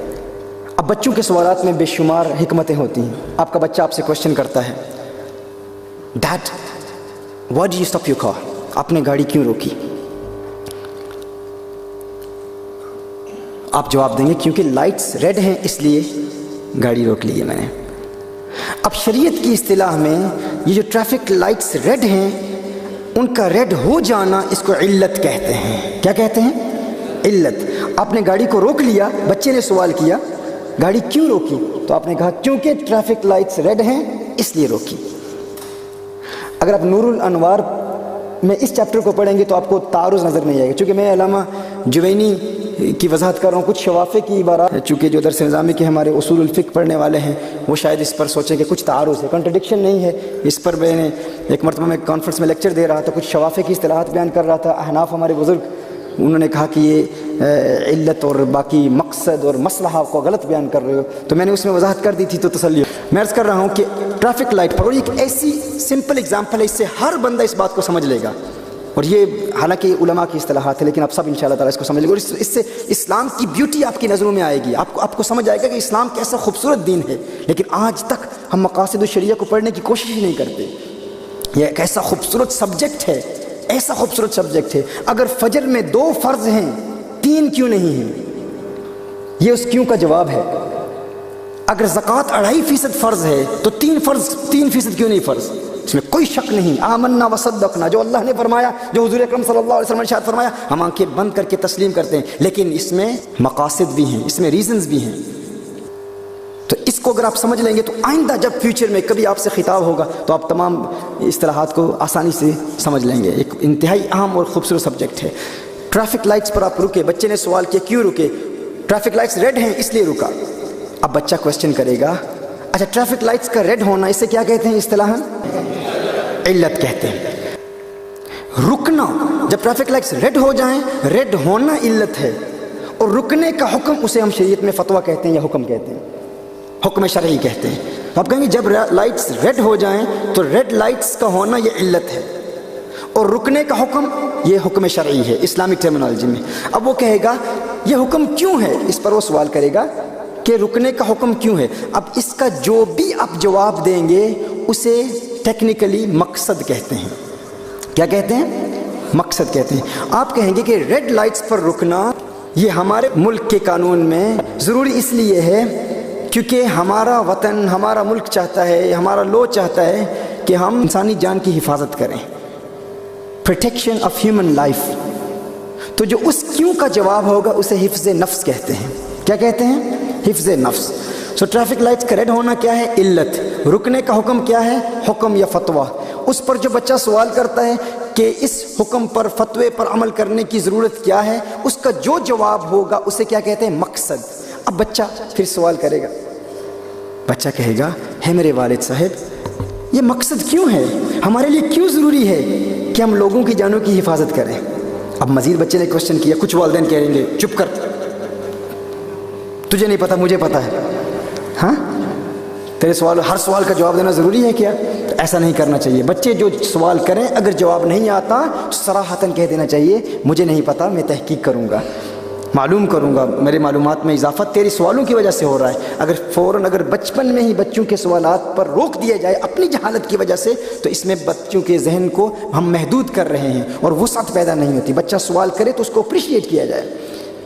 اور بے شمار علمی نکات ہمیں بچوں کے سوالوں سے ملتے ہیں. اب بچہ کوشچن کرتا ہے، وہ کہتا ہے کہ یہ مقصد کیوں ہے. اب اس مقصد پر جو کیوں کا سوال ہوگا اس کا جو بھی جواب ہوگا اس کو شریعت میں مصلحہ کہتے ہیں. کیا کہتے ہیں؟ مصلحہ. آپ کہیں گے کیونکہ ہمارے لیے یہ ضروری ہے جو ہم اپنے لیے پسند کرتے ہیں وہی دوسرے کے لیے پسند کریں، جو ہم اپنے لیے ناپسند کرتے ہیں دوسروں کے لیے ناپسند کریں، جو اپنے لیے پسند کرتے ہیں وہ دوسروں کے لیے پسند کریں، ایک دوسرے کا خیال رکھیں. یہ مصلحہ ہے، اردو میں مصلحت کہیں گے. یعنی جب وہ کہے گا یہ مقصد کیوں ہے، پروٹیکشن آف لائف کیوں ہے، تو اس کیوں کا جو بھی جواب ہوگا اسے کیا کہیں گے؟ مصلحہ. مصلحہ کہیں گے. اب مصلحہ کیا ہے؟ اس کو انگلش میں ہم میوچل انٹرسٹ کہیں گے. میوچل انٹرسٹ یا پبلک گڈ، اس میں یہ مصلحت ہے جو ہم اپنے لیے پسند کرتے ہیں ہمارے لیے ضروری ہے کہ دوسروں کے لیے بھی وہی پسند کریں، اور جو اپنے لیے ناپسند کرتے ہیں ضروری ہے دوسروں کے لیے بھی وہ ناپسند کریں. ہم اپنے لیے یہ پسند کرتے ہیں کہ ہماری لائف کو پروٹیکشن ملے تو دوسروں کے لیے بھی یہی پسند کرنا چاہیے کہ دوسروں کی لائف کو بھی پروٹیکشن ملے. اپنے لیے ناپسند کرتے ہیں کہ کوئی ہمیں قتل کرے، کوئی ہماری جان لے، تو دوسروں کے لیے بھی اسے ناپسند کرنا چاہیے. اسے مصلحہ کہتے ہیں. اب بچہ پھر سوال کرے گا ہمارے لیے کیوں ضروری ہے کہ جو اپنے لیے پسند کرتے ہیں وہی دوسروں کے لیے پسند کریں. اس کا جو جواب ہوگا، اس کیوں کا جو جواب ہوگا اسے شریعہ میں قیمہ کہتے ہیں. قیمہ یا قیم اخلاقیہ، قیمت، مورل ویلیو. اس کا جو جواب ہو وہ کہے گا کیوں ضروری ہے جو ہم اپنے لیے پسند کرتے ہیں وہ دوسروں کے لیے پسند کریں. تو اس کا جواب یہ ہوگا کیونکہ ہم سب ایک جیسے ہیں، ہم میں فرق نہیں ہے. یہی وہ درس مساوات ہے حضور اکرم صلی اللہ علیہ وسلم نے جو ہمیں دیا ہے. رسالت مآب صلی اللہ علیہ وسلم نے حجۃ الوداع کے موقع پر جو آخری پیغام دیا تھا یہی وہ پیغام ہے. ہم سب ایک جیسے ہیں. بچہ پھر سوال کرے گا اچھا یہ جو جواب دیا گیا کہ ہم سب ایک جیسے ہیں اس کو ٹیکنیکلی کیا کہا جائے گا؟ قیمہ. ماشاء اللہ. ایک مرتبہ پھر سوال کر لوں، ٹریفک لائٹس کو کیا کہیں گے؟ ہاں علت. مجھے بتایا گیا ہے کہ علی گڑھ مسلم یونیورسٹی کے لوگوں کا علمی معیار بہت زیادہ ہوتا ہے اور کوشش کر رہا ہوں کہ اس ماحول کے تناظر میں اس پر کلام کیا جائے. تو ایک مرتبہ پھر پوری توجہات میری جانب رہیں گی تو انشاءاللہ یہ بات سمجھ میں آئے گی. سو پہلی بات کیا ہے؟ ٹریفک لائٹ کو دیکھنا علت، ماشاء اللہ. اچھا پھر اس پر جو کیوں کا جواب ہوگا اسے کیا کہیں گے؟ حکم. اس پر کیوں کہے گا بچہ، اس کا جو بھی جواب ہوگا اسے کیا کہیں گے؟ مقصد. ایکسلنٹ، ماشاء اللہ. اور اس پر جو کیوں ہوگا اس کا جواب کیا ہوگا؟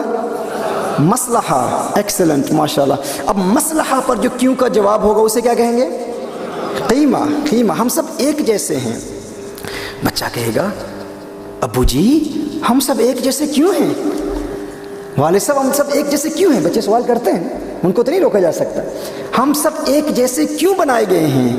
ہم کہیں گے ہم سب ایک جیسے اس لیے بنائے گئے ہیں، یہی جسٹس ہے، یہی عدل کا تقاضا ہے. اسی کو جسٹس کہتے ہیں، اسی کو عدل کہتے ہیں، جسٹس کہتے ہیں. اب اس کیوں کا جو جواب ہوگا اسے فلسفہ کہتے ہیں. یہی فلسفی ہے. اس کو کیا کہیں گے؟ فلسفہ. اسلامک لیگل سسٹم میں یہی فلسفہ ہے. اب بچہ کہے گا کہ یہ عدل کیوں ہے، عدل کیوں ضروری ہے؟ بچے کا پھر کوشچن ہوگا یہ عدل کیوں ضروری ہے؟ اس کا جو جواب ہوگا اسے ایمان کہتے ہیں. ہم کہیں گے ہمارا اللہ عدل پسند کرتا ہے. اب یہاں ہم کہیں گے اب یہاں اندھادھند تقلید ہے. جو اللہ فرمائے ہم آنکھیں بند کر کے اس پر ایمان لاتے ہیں. اللہ عدل پسند کرتا ہے. یہ ایکوالٹی کا وہ لیسن ہے جو اسلام نے دیا. اب آپ مجھے بتائیں، اب جس کو یہ پتا ہو، میں نے صرف ایک بات بتائی ہے، اب ہر حکم شرعی پر ہم اس کو اسی ترازو پر تولیں گے. ہر حکم شرعی ہم دیکھیں گے. اس میں ہم یہ نہیں کہتے، دیکھیں ہمیں دور حاضر کے جو جدید نام نہاد کچھ ایسے انلائٹنڈ سو کالڈ مسلمز ہیں جو حکمتوں کی بنیاد پر احکام کو بدل دیا کرتے ہیں. ہاں یہ بھی غلط ہے. ہم اس کے لیے کوئی دروازے نہیں کھول رہے. حکمتوں کی بنیاد پر احکام کو بدلنا ناجائز ہے، کیونکہ وہ جو منصوص احکام ہیں ان کو ہم اپنے ذہن اور عقل کی وجہ سے نہیں بدل سکتے. لیکن ان الاحکام، امام شاطبی فرماتے ہیں ان الاحکام تدور علی العلل وليس علی الحکم. احکام کا دار و مدار علتوں پر ہوتا ہے، حکمتوں پر نہیں ہوتا. حکمتوں کی وجہ سے حکم شرعی نہیں بدلتا. یعنی اگر کوئی شخص کہے کہ میں علی گڑھ مسلم یونیورسٹی کا اسٹوڈنٹ ہوں، مجھے یہ بتایا گیا ہے کہ مسافر کے لیے روزہ رکھنا فرض نہیں ہے، بھائی اس کی حکمت کیا ہے؟ وہ کہے حکمت یہ ہے کہ مسافر کے لیے تکلیف ہے، پریشانی ہے، وہ سفر پر ہوتا ہے، اور اس پریشانی سے بچنے کے لیے اللہ عز و جل نے فلیکسیبلٹی رکھی ہے کہ اس کے لیے روزہ رکھنا فرض نہیں ہے. اب میں اس یونیورسٹی کا اسٹوڈنٹ ہوں، میں جب ایگزامز دے رہا ہوں، پڑھائی کر رہا ہوں، تو اس لیے میرے لیے پریشانی ہوتی ہے، ریوائز کرنا ہوتا ہے، ایگزام دینے ہوتے ہیں، بھوک محسوس کر رہا ہوں تو مجھے کامیابی حاصل نہیں ہوگی. تو وہاں بھی ایک پریشانی سے بچنے کے لیے اللہ نے حکم بدل دیا، تو یہاں بھی ایک تکلیف ہے، اس لیے حکم بدلنے کی اجازت ہونی چاہیے. تو یاد رکھیے ان الاحکام تدور علی العلل وليس علی الحکم. احکام کا دار و مدار علتوں پر ہوتا ہے، حکمتوں پر نہیں ہوتا. ہم اپنے عقل کی وجہ سے کوئی ایک حکمت ہماری سمجھ میں آئے اس کی وجہ سے حکم شرعی نہیں بدل سکتے. کوئی کہے حجاب کا حکم کسی دور میں جو عورت پردہ کرتی تھی تو اس کو کم لوگ دیکھتے تھے، اب بے پردگی اس قدر عام ہو گئی ہے کہ اب جو عورت پردہ کرتی ہے اس کی جانب زیادہ نگاہیں اٹھتی ہیں، تو اب پردے کا حکم ہی بدل دینا چاہیے. تو چونکہ آپ نے ایک حکمت کو سمجھ کر حکم بدلنے کی کوشش کی ہے، تو حکمتوں کو سمجھ کر انسان حکم نہیں بدل سکتا، علتوں کی بنیاد کا دار و مدار ہوتا ہے. تو اس لیے میں اس کی بھی تنقیح کر دوں، وضاحت کر دوں، کوئی اس بنیاد پر حکم بدلنے کی کوشش نہ کرے. تو محترمہ احبہ، جب ایک بندے کے لیے بات واضح ہو گئی کہ شریعت مطہرہ میں حفظ النفس، حفظ المال، حفظ العقل، حفظ النسل، یہ سارے امور، ہر طرف پروٹیکشن پروٹیکشن پروٹیکشن، ہر حکم میں بار بار یہ لفظ حفظ آتا ہے. اب کوئی آپ کو کہے قرآن میں اللہ کہتا ہے اقتلوا المشرکین، جاؤ غیر مسلموں کو قتل کر دو. اگر کوئی غیر مسلم اسی آیت کو بنیاد بنا کر اعتراض کرے تو آپ کبھی تسلیم نہیں کریں گے. آپ کہیں گے کہ ہم نے تو مقاصد و شریعہ کو سمجھا ہے، شریعت مطہرہ کا مقصد ہی یہی ہے کہ شریعت مطہرہ پروٹیکشن دیتی ہے. تو اس آیہ کریمہ کو تھوڑا سا مزید ہم سمجھ لیں. سورہ توبہ کی اس آیہ کریمہ میں یاد رکھیے یہ ایک خاص ٹریٹی تھی مسلمانوں اور غیر مسلموں کے مابین، اور غیر مسلموں نے اس ٹریٹی کو توڑا تھا. اس کو یوں سمجھ لیں، اگر آپ میدان جنگ میں ہیں اور آپ کے دشمن آپ پر حملہ کر رہے ہوں، آپ کو قتل کرنے کے لیے آئے ہوں، اور آپ نے عہد کیا ہو کہ ہم واپس حملہ نہیں کریں گے، اور کوئی تلوار لے کر آپ کو قتل کرنے کے لیے تیار ہو اور آپ کو قتل کرنے والا ہو، اس وقت آپ کا حاکم آپ سے کہے کہ اب اپنی جان کی حفاظت کے لیے تو واپس حملہ کر سکتا ہے، تو آپ اس کو دہشت گرد کہیں گے؟ ہرگز نہیں کہیں گے. اللہ جل وعلا ارشاد فرما رہا ہے یہ غیر مسلم اس وقت جو آپ کو قتل کرنے کے لیے آئے ہیں، انہوں نے اس ٹریٹی کو انویلیڈیٹ کیا، انہوں نے اس عہد کو توڑا ہے، اب ان پر حملہ کرنا جائز ہے۔ یہ تو اس دور کے لیے، اس کا اس دور سے تعلق ہی نہیں ہے۔ حضور اکرم صلی اللہ علیہ وسلم کے دور کا واقعہ، اس آیت کو بیان کرنا اور کہنا کہ غیر مسلموں کو قتل کرنا، مشرکین کو قتل کرنا جائز ہے، اور مستشرکین اسی آیت کو پیش کر کے بے شمار ہمارے مسلم دہریے بن جاتے ہیں، غیر مسلم بن جاتے ہیں، یہاں تک کہتے ہیں اللہ جل وعلا یہ جبر ہے، یہ ظلم ہے، مشرکین کو قتل کرو، تو ہم کہتے ہیں یہ اس لیے ہوتا ہے۔ آج دن تک ہم نے یہ نہیں دیکھا جو کسی صوفی کی بارگاہ میں فیض حاصل کر رہا ہو وہ اسلام سے دور نہیں ہوتا، کبھی ایسے نہیں ہوا، وہ مرتد نہیں ہوتا۔ کیا وجہ؟ یہ لٹرلسٹ جو خود اپنے عقل کے ترازو پر آیات قرآنیہ کو پرکھنے اور ٹٹولنے کی کوشش کرتے ہیں، بالآخر نتیجہ کیا نکلتا ہے؟ یہ اسلام سے دور ہو جاتے ہیں، کیونکہ یہ روحانیت سے دور ہیں۔ اور اس آیہ کریمہ کو مزید اگر آپ عمیقانہ نگاہ سے دیکھنے کی اور سمجھنے کی کوشش کریں تو یہ بات بالکل واضح ہو جاتی ہے کہ اس میں حضور اکرم صلی اللہ علیہ وسلم کی رحمت کا ایک پہلو ہے۔ اللہ ارشاد فرماتا ہے اگر وہ غیر مسلم جو اب آپ پر حملہ کر رہے ہیں یا ٹریٹی کو توڑ دیتے ہیں، اس کے بعد آپ پر حملہ کرتے ہیں اور پھر وہ اسائلم سیک کرتے ہیں، وہ کہتے ہیں اب میں اپنی جان کی حفاظت چاہتا ہوں، تو مسلمانوں کے لیے کیا حکم ہے؟ ان کو پروٹیکشن دو اور ان کو امن کی جگہ پر لے جاؤ، پروٹیکشن بھی دو اور امن کی جگہ پر لے جاؤ۔ یہ اسی سورہ توبہ کی آیت ہے۔ آپ غور کریں، کوئی شخص آپ پر حملہ کر رہا ہو، آپ کو قتل کرنے والا ہو، اور پھر آپ کسی طریقے سے اس پر حاوی ہو جائیں، تلوار آپ کے ہاتھ میں آ جائے، اور اب آپ اپنی جان بچانے کے لیے اس پر حملہ کرنے والے ہوں، اور وہ کہے میں امن چاہتا ہوں، اسائلم چاہتا ہوں، پروٹیکشن چاہتا ہوں، اور وہ یہ بھی نہ کہے کہ میں مسلمان ہونا چاہتا ہوں، وہ کہے میں ہینڈز اپ، آئی سرینڈر۔ اللہ کا حکم ہے وہ جو آپ کی جان کا دشمن تھا اسائلم سیکھ کرے تو تم اس کے باڈی گارڈ بن جاؤ، اس کو پروٹیکشن دو اور اسے پیس کی جگہ تک پہنچاؤ۔ Take him to a place of peace, خود اس کو اس کے پروٹیکٹر اور گارڈ بن کر اس کو امن کی جگہ پر پہنچا دو۔ کیا کوئی بھی مملکت یا کوئی بھی کنٹری امن کی ایسی اگزامپل پیش کر سکتی ہے، ایسی مثال پیش کر سکتی ہے کہ کوئی آپ کا دشمن ہو اور کہ اس دشمن کا باڈی گارڈ بن کر، جو آپ کی جان کا دشمن، آپ کی اولاد کا دشمن، اللہ ارشاد فرما رہا ہو اس کو گارڈ کرو اور اس کو امن کی جگہ تک پہنچا دو۔ یہ پیغام امن ہے۔ جس آیت کو دین دشمن طاقتیں اسلام کو دہشت کا مذہب ثابت کرنے کے لیے پیش کرتی ہے، یہ آیت در حقیقت اسلام کے پیغام امن پر دلالت کرتی ہے۔ حضور اکرم صلی اللہ علیہ وآلہ وسلم ایک سفر پر جا رہے ہیں، ایک بدو، ایک بیڈوین حضور اکرم صلی اللہ علیہ وسلم کی تلوار اٹھا لیتا ہے۔ حضور اکرم صلی اللہ علیہ وسلم آرام فرما رہے ہیں، وہ بدو تلوار اٹھا کے کہتا ہے کہ یا محمد، وہ محمد صلی اللہ علیہ وسلم، آج میری تلوار سے تجھے کون بچائے گا، کون بچائے گا؟ حضور اکرم صلی اللہ علیہ وسلم اپنی آنکھیں کھولتے ہیں، اسے دیکھتے ہیں، حضور فرماتے ہیں اللہ اللہ اللہ، اس پر کپ کپی طاری ہو جاتی ہے، تلوار اس کے ہاتھ سے گر جاتی ہے۔ حضور تلوار اٹھا کے فرماتے ہیں اب اس تلوار سے تجھے کون بچائے گا؟ پھر حضور ارشاد فرماتے ہیں اتشہد ان لا الہ الا اللہ وانی رسول اللہ، کیا تو گواہی دیتا ہے کہ اللہ کے سوا کوئی معبود نہیں اور میں اللہ کا رسول ہوں؟ وہ کہتے ہیں لا یا محمد، نہیں میں گواہی نہیں دیتا۔ آپ غور کریں، ایک شخص کو اگر یقین ہو کہ اگر میں ایمان نہ لاؤں گا تو مجھے قتل کر دیا جائے گا، تو وہ اتنی جرأت سے کہاں کہے گا کہ میں ایمان نہیں لاتا؟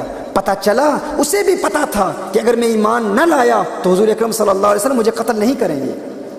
حضور اکرم صلی اللہ علیہ وسلم کی بارگاہ میں بڑی جرأت سے کہتا ہے نہیں میں ایمان نہیں لاتا، میں ایمان نہیں لاتا۔ حضور اکرم صلی اللہ علیہ وسلم اپنی جان کے دشمن کو اسی وقت معاف فرما دیتے ہیں، حضور معاف فرما دیتے ہیں۔ جب وہ واپس جاتا ہے اپنے قبیلے کے لوگوں کے پاس جاتا ہے، ان سب کو بتاتا ہے کہ حضور اکرم صلی اللہ علیہ وآلہ وسلم کو قتل کرنے کی نیت سے میں گیا تھا۔ I went to assassinate the Prophet صلی اللہ علیہ وسلم. I went to take the life of Rasulullah صلی اللہ علیہ وسلم. And this is how Muhammad صلی اللہ علیہ وسلم treated me. He forgave me. He forgave me. And he said to me, أَتَشْهَدُ أَنْ لَا إِلَهَ إِلَّا اللَّهِ? Do you bear witness that there is none worthy of worship other than Allah and Muhammad صلی اللہ علیہ وسلم is the messenger of Allah? Do you bear witness? I said no. I said no. And how did the Prophet ﷺ react? The Prophet ﷺ forgave him. Rasulullah ﷺ said, you can go. Do you know what happened after that? Each and every one of them became Muslims. سارے مسلمان ہو گئے۔ تو کیا اسلام تلوار کے ذریعے پھیلا؟ نہ، حضور کے پیار کے ذریعے پھیلا۔ حضور اکرم صلی اللہ علیہ وسلم اسے معاف کر دیا. فضالہ رضی اللہ تعالیٰ عنہ حضور اکرم صلی اللہ علیہ وسلم کو علیاذ باللہ قتل کرنے کی نیت سے آئے تھے. He had a weapon in his hand and the Prophet صلی اللہ علیہ وسلم was doing tawaf around Ka'batullah, and the Prophet صلی اللہ علیہ وسلم who is blessed with the knowledge of the unseen, وما كان الله ليطلعكم على الغيب ولكن الله يجتبي من رسله من يشاء.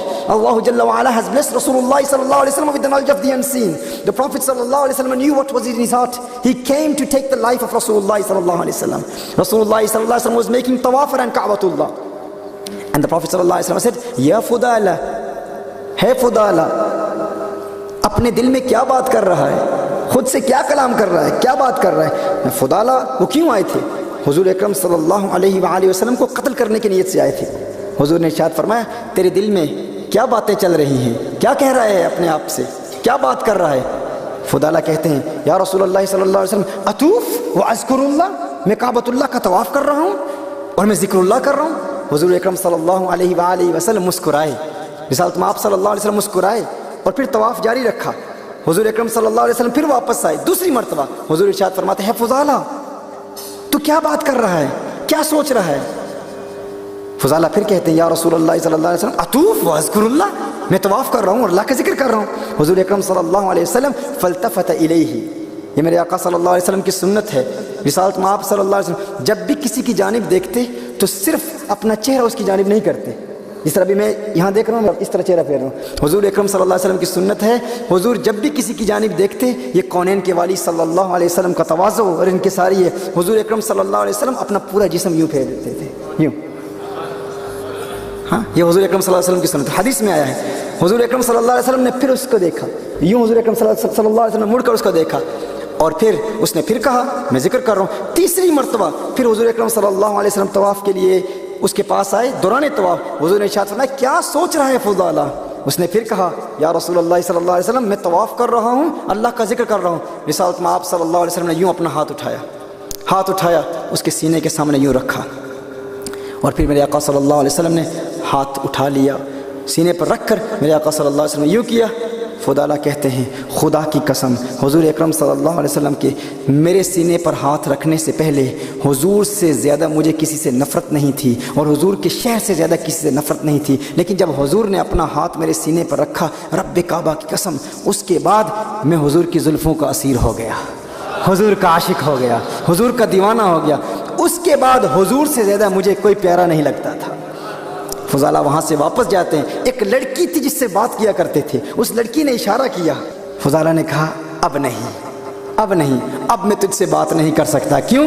اب میرا سودا بازار مصطفیٰ میں ہو چکا ہے. یہ ناز یہ انداز ہمارے نہیں ہوتے, جھولی میں اگر ٹکڑے تمہارے نہیں ہوتے, ملتی نہ اگر بھیک حضور آپ کے در سے, اس ٹھاٹ سے منگتوں کے گزارے نہیں ہوتے.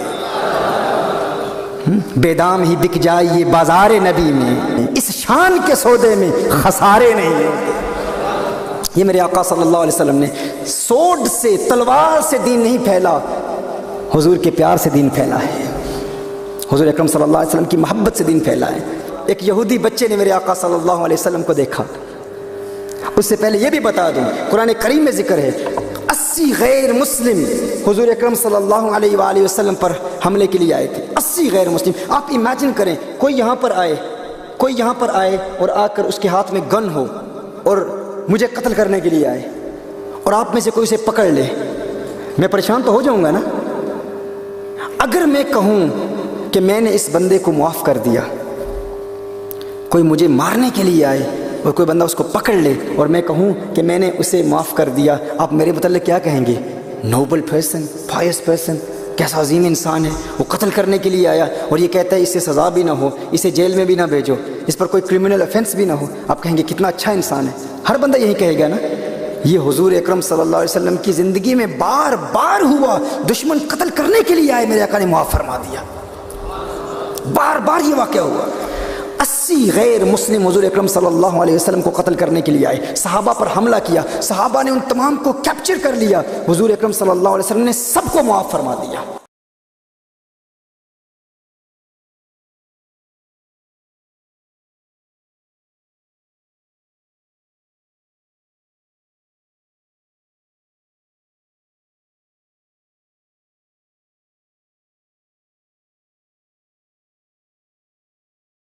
قیمت، مورل ویلیو، اس کا جو جواب ہو وہ کہے گا کیوں ضروری ہے جو ہم اپنے لیے پسند کرتے ہیں وہ دوسروں کے لیے پسند کریں؟ تو اس کا جواب یہ ہوگا کیونکہ ہم سب ایک جیسے ہیں، ہم میں فرق نہیں ہے۔ یہی وہ درس مساوات ہے حضور اکرم صلی اللہ علیہ وسلم نے جو ہمیں دیا ہے۔ رسالت مآب صلی اللہ علیہ وسلم نے حجۃ الوداع کے موقع پر جو آخری پیغام دیا تھا یہی وہ پیغام ہے، ہم سب ایک جیسے ہیں۔ بچہ پھر سوال کرے گا اچھا یہ جو جواب دیا گیا کہ ہم سب ایک جیسے ہیں، اس کو ٹیکنیکلی کیا کہا جائے گا؟ قیمہ۔ ماشاءاللہ، ایک مرتبہ پھر سوال کر لوں، ٹریفک لائٹس کو کیا کہیں گے؟ ہاں، علت۔ مجھے بتایا گیا ہے کہ علی گڑھ مسلم یونیورسٹی کے لوگوں کا علمی معیار بہت زیادہ ہوتا ہے اور کوشش کر رہا ہوں کہ اس ماحول کے تناظر میں اس پر کلام کیا جائے، تو ایک مرتبہ پھر پوری توجہات میری جانب رہیں گی تو انشاءاللہ یہ بات سمجھ میں آئے گی۔ سو پہلی بات کیا ہے؟ ٹریفک لائٹ کو دیکھنا، علت۔ ماشاءاللہ۔ اچھا پھر اس پر جو کیوں کا جواب ہوگا اسے کیا کہیں گے؟ حکم۔ اس پر کیوں کہے گا بچہ، اس کا جو بھی جواب ہوگا اسے کیا کہیں گے؟ مقصد۔ ایکسلنٹ، ماشاءاللہ۔ اور اس پر جو کیوں ہوگا اس کا جواب کیا ہوگا؟ مصلحہ۔ ایکسلنٹ، ماشاءاللہ۔ اب مصلحہ پر جو کیوں کا جواب ہوگا اسے کیا کہیں گے؟ قیمہ۔ قیمہ۔ ہم سب ایک جیسے ہیں۔ بچہ کہے گا ابو جی ہم سب ایک جیسے کیوں ہیں؟ والد صاحب ہم سب ایک جیسے کیوں ہیں؟ بچے سوال کرتے ہیں، ان کو تو نہیں روکا جا سکتا۔ ہم سب ایک جیسے کیوں بنائے گئے ہیں؟ ہم کہیں گے ہم سب ایک جیسے اس لیے بنائے گئے ہیں، یہی جسٹس ہے، یہی عدل کا تقاضا ہے، اسی کو جسٹس کہتے ہیں، اسی کو عدل کہتے ہیں، جسٹس کہتے ہیں۔ اب اس کیوں کا جو جواب ہوگا اسے فلسفہ کہتے ہیں، یہی فلسفی ہے، اس کو کیا کہیں گے؟ فلسفہ۔ اسلامک لیگل سسٹم میں یہی فلسفہ ہے۔ اب بچہ کہے گا کہ یہ عدل کیوں ہے، عدل کیوں ضروری ہے؟ بچے کا پھر کوشچن ہوگا یہ عدل کیوں ضروری ہے؟ اس کا جو جواب ہوگا اسے ایمان کہتے ہیں۔ ہم کہیں گے ہمارا اللہ عدل پسند کرتا ہے۔ اب یہاں ہم کہیں گے اب یہاں اندھادھند تقلید ہے، جو اللہ فرمائے ہم آنکھیں بند کر کے اس پر ایمان لاتے ہیں۔ اللہ عدل پسند کرتا ہے، یہ ایکوالٹی کا وہ لیسن ہے جو اسلام نے دیا۔ اب آپ مجھے بتائیں، اب جس کو یہ پتا ہو، میں نے صرف ایک بات بتائی ہے، اب ہر حکم شرعی پر ہم اس کو اسی ترازو پر تولیں گے۔ ہر حکم شرعی ہم دیکھیں گے، اس میں ہم یہ نہیں کہتے، دیکھیں ہمیں دور حاضر کے جو جدید نام نہاد کچھ ایسے انلائٹنڈ سو کولڈ مسلمز ہیں جو حکمتوں کی بنیاد پر احکام کو بدل دیا کرتے ہیں، ہاں یہ بھی غلط ہے، ہم اس کے لیے کوئی دروازے نہیں کھول رہے۔ حکمتوں کی بنیاد پر احکام کو بدلنا ناجائز ہے، کیونکہ وہ جو منصوص احکام ہیں ان کو ہم اپنے ذہن اور عقل کی وجہ سے نہیں بدل سکتے۔ لیکن ان الاحکام، امام شاطبی فرماتے ہیں ان الاحکام تدور علی العلل وليس علی الحکم، احکام کا دار و مدار علتوں پر ہوتا ہے، حکمتوں پر نہیں ہوتا۔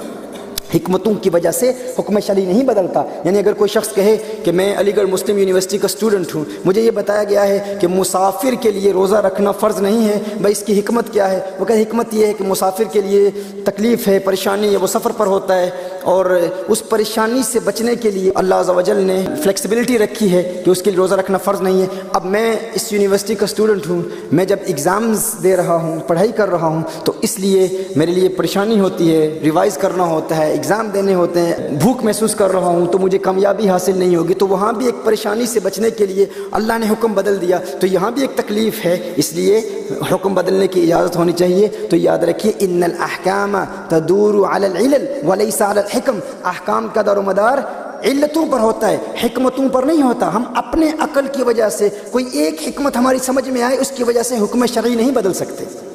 کوئی کہے حجاب کا حکم کسی دور میں جو عورت پردہ کرتی تھی تو اس کو کم لوگ دیکھتے تھے، اب بے پردگی اس قدر عام ہو گئی ہے کہ اب جو عورت پردہ کرتی ہے اس کی جانب زیادہ نگاہیں اٹھتی ہیں، تو اب پردے کا حکم ہی بدل دینا چاہیے۔ تو چونکہ آپ نے ایک حکمت کو سمجھ کر حکم بدلنے کی کوشش کی ہے، تو حکمتوں کو سمجھ کر انسان حکم نہیں بدل سکتا، علتوں کی بنیاد کا دار و مدار ہوتا ہے۔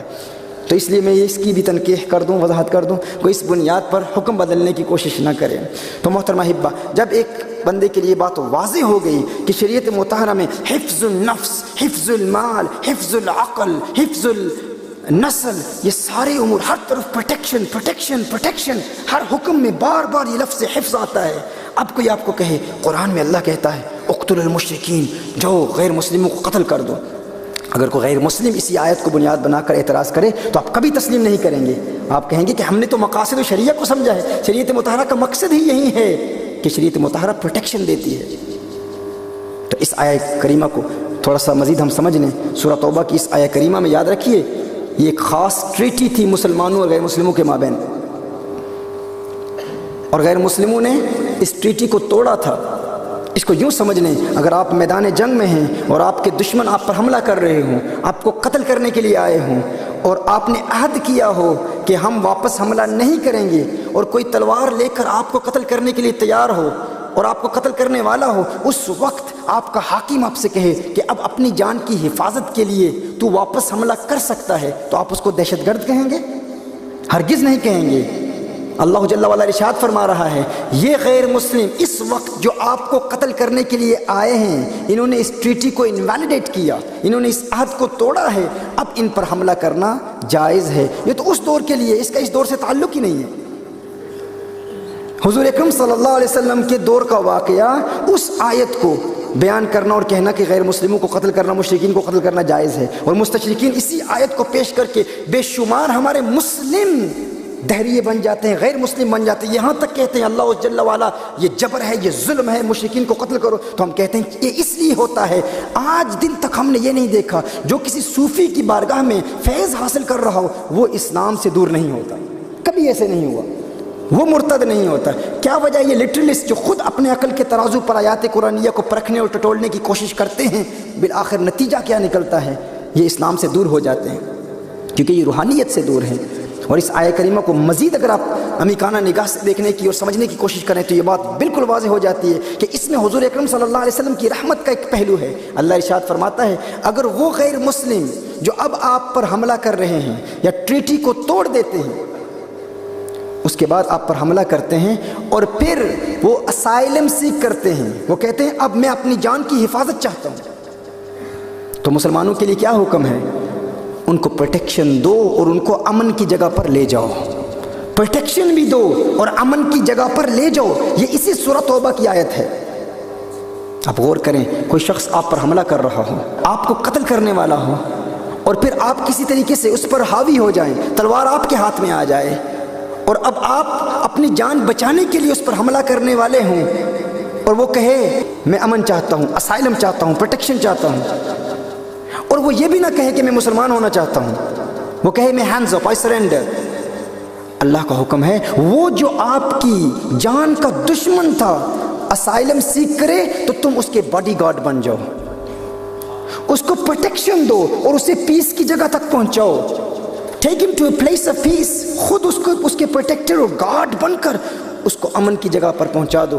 کیا کوئی بھی مملکت یا کوئی بھی کنٹری امن کی ایسی اگزامپل پیش کر سکتی ہے، ایسی مثال پیش کر سکتی ہے کہ کوئی آپ کا دشمن ہو اور کہ اس دشمن کا باڈی گارڈ بن کر، جو آپ کی جان کا دشمن، آپ کی اولاد کا دشمن، اللہ ارشاد فرما رہا ہوں اس کو گارڈ کرو اور اس کو امن کی جگہ تک پہنچا دو۔ یہ پیغام امن ہے۔ جس آیت کو دین دشمن طاقتیں اسلام کو دہشت کا مذہب ثابت کرنے کے لیے پیش کرتی ہے، یہ آیت در حقیقت اسلام کے پیغام امن پر دلالت کرتی ہے۔ حضور اکرم صلی اللہ علیہ وآلہ وسلم ایک سفر پر جا رہے ہیں، ایک بدو، ایک بیڈوین حضور اکرم صلی اللہ علیہ وسلم کی تلوار اٹھا لیتا ہے۔ حضور اکرم صلی اللہ علیہ وسلم آرام فرما رہے ہیں، وہ بدو تلوار اٹھا کے کہتا ہے کہ یا محمد، وہ محمد صلی اللہ علیہ وسلم، آج میری تلوار سے تجھے کون بچائے گا، کون بچائے گا؟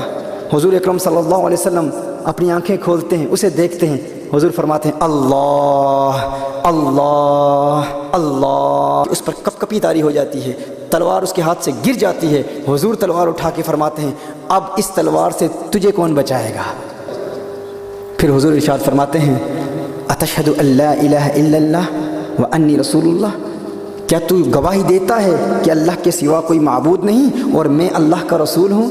وہ کہتے ہیں لا یا محمد، نہیں نہیں، میں گواہی نہیں دیتا۔ آپ غور کریں، ایک شخص کو اگر یقین ہو کہ اگر میں ایمان نہ لاؤں گا تو مجھے قتل کر دیا جائے گا، تو وہ اتنی جرأت سے کہاں کہے گا کہ میں ایمان نہیں لاتا؟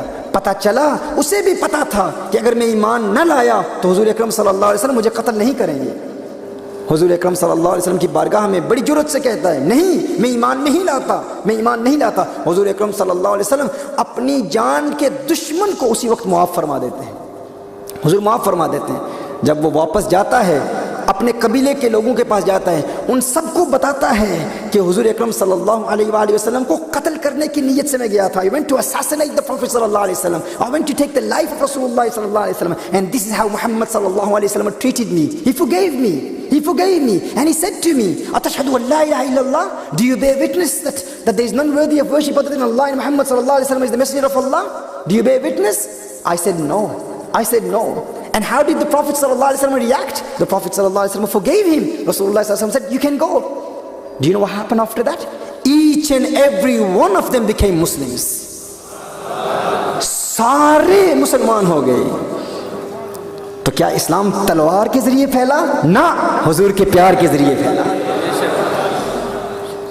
حضور اکرم صلی اللہ علیہ وسلم سے معاف کر دیا۔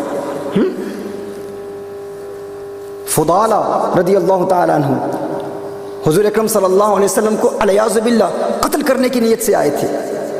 He had a weapon in his hand and the Prophet صلی اللہ علیہ وسلم was doing tawaf around Ka'batullah, and the Prophet صلی اللہ علیہ وسلم who is blessed with the knowledge of the unseen, وَمَا كَانَ اللَّهُ لِيُطْلِعَكُمْ عَلَى الْغَيْبِ وَلَكِنَّ اللَّهَ يَجْتَبِي مِنْ رُسُلِهِ مَنْ يَشَاءُ.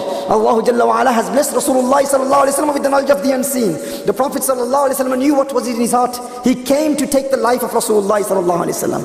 Rasulullah sallallahu alaihi wasallam was making tawaf around Ka'batullah, and the Prophet sallallahu alaihi wasallam said, Ya Fudala, ہے فضالہ، اپنے دل میں کیا بات کر رہا ہے، خود سے کیا کلام کر رہا ہے، کیا بات کر رہا ہے؟ فضالہ وہ کیوں آئے تھے؟ حضور اکرم صلی اللہ علیہ وآلہ وسلم کو قتل کرنے کی نیت سے آئے تھے۔ حضور نے ارشاد فرمایا تیرے دل میں کیا باتیں چل رہی ہیں، کیا کہہ رہا ہے اپنے آپ سے، کیا بات کر رہا ہے؟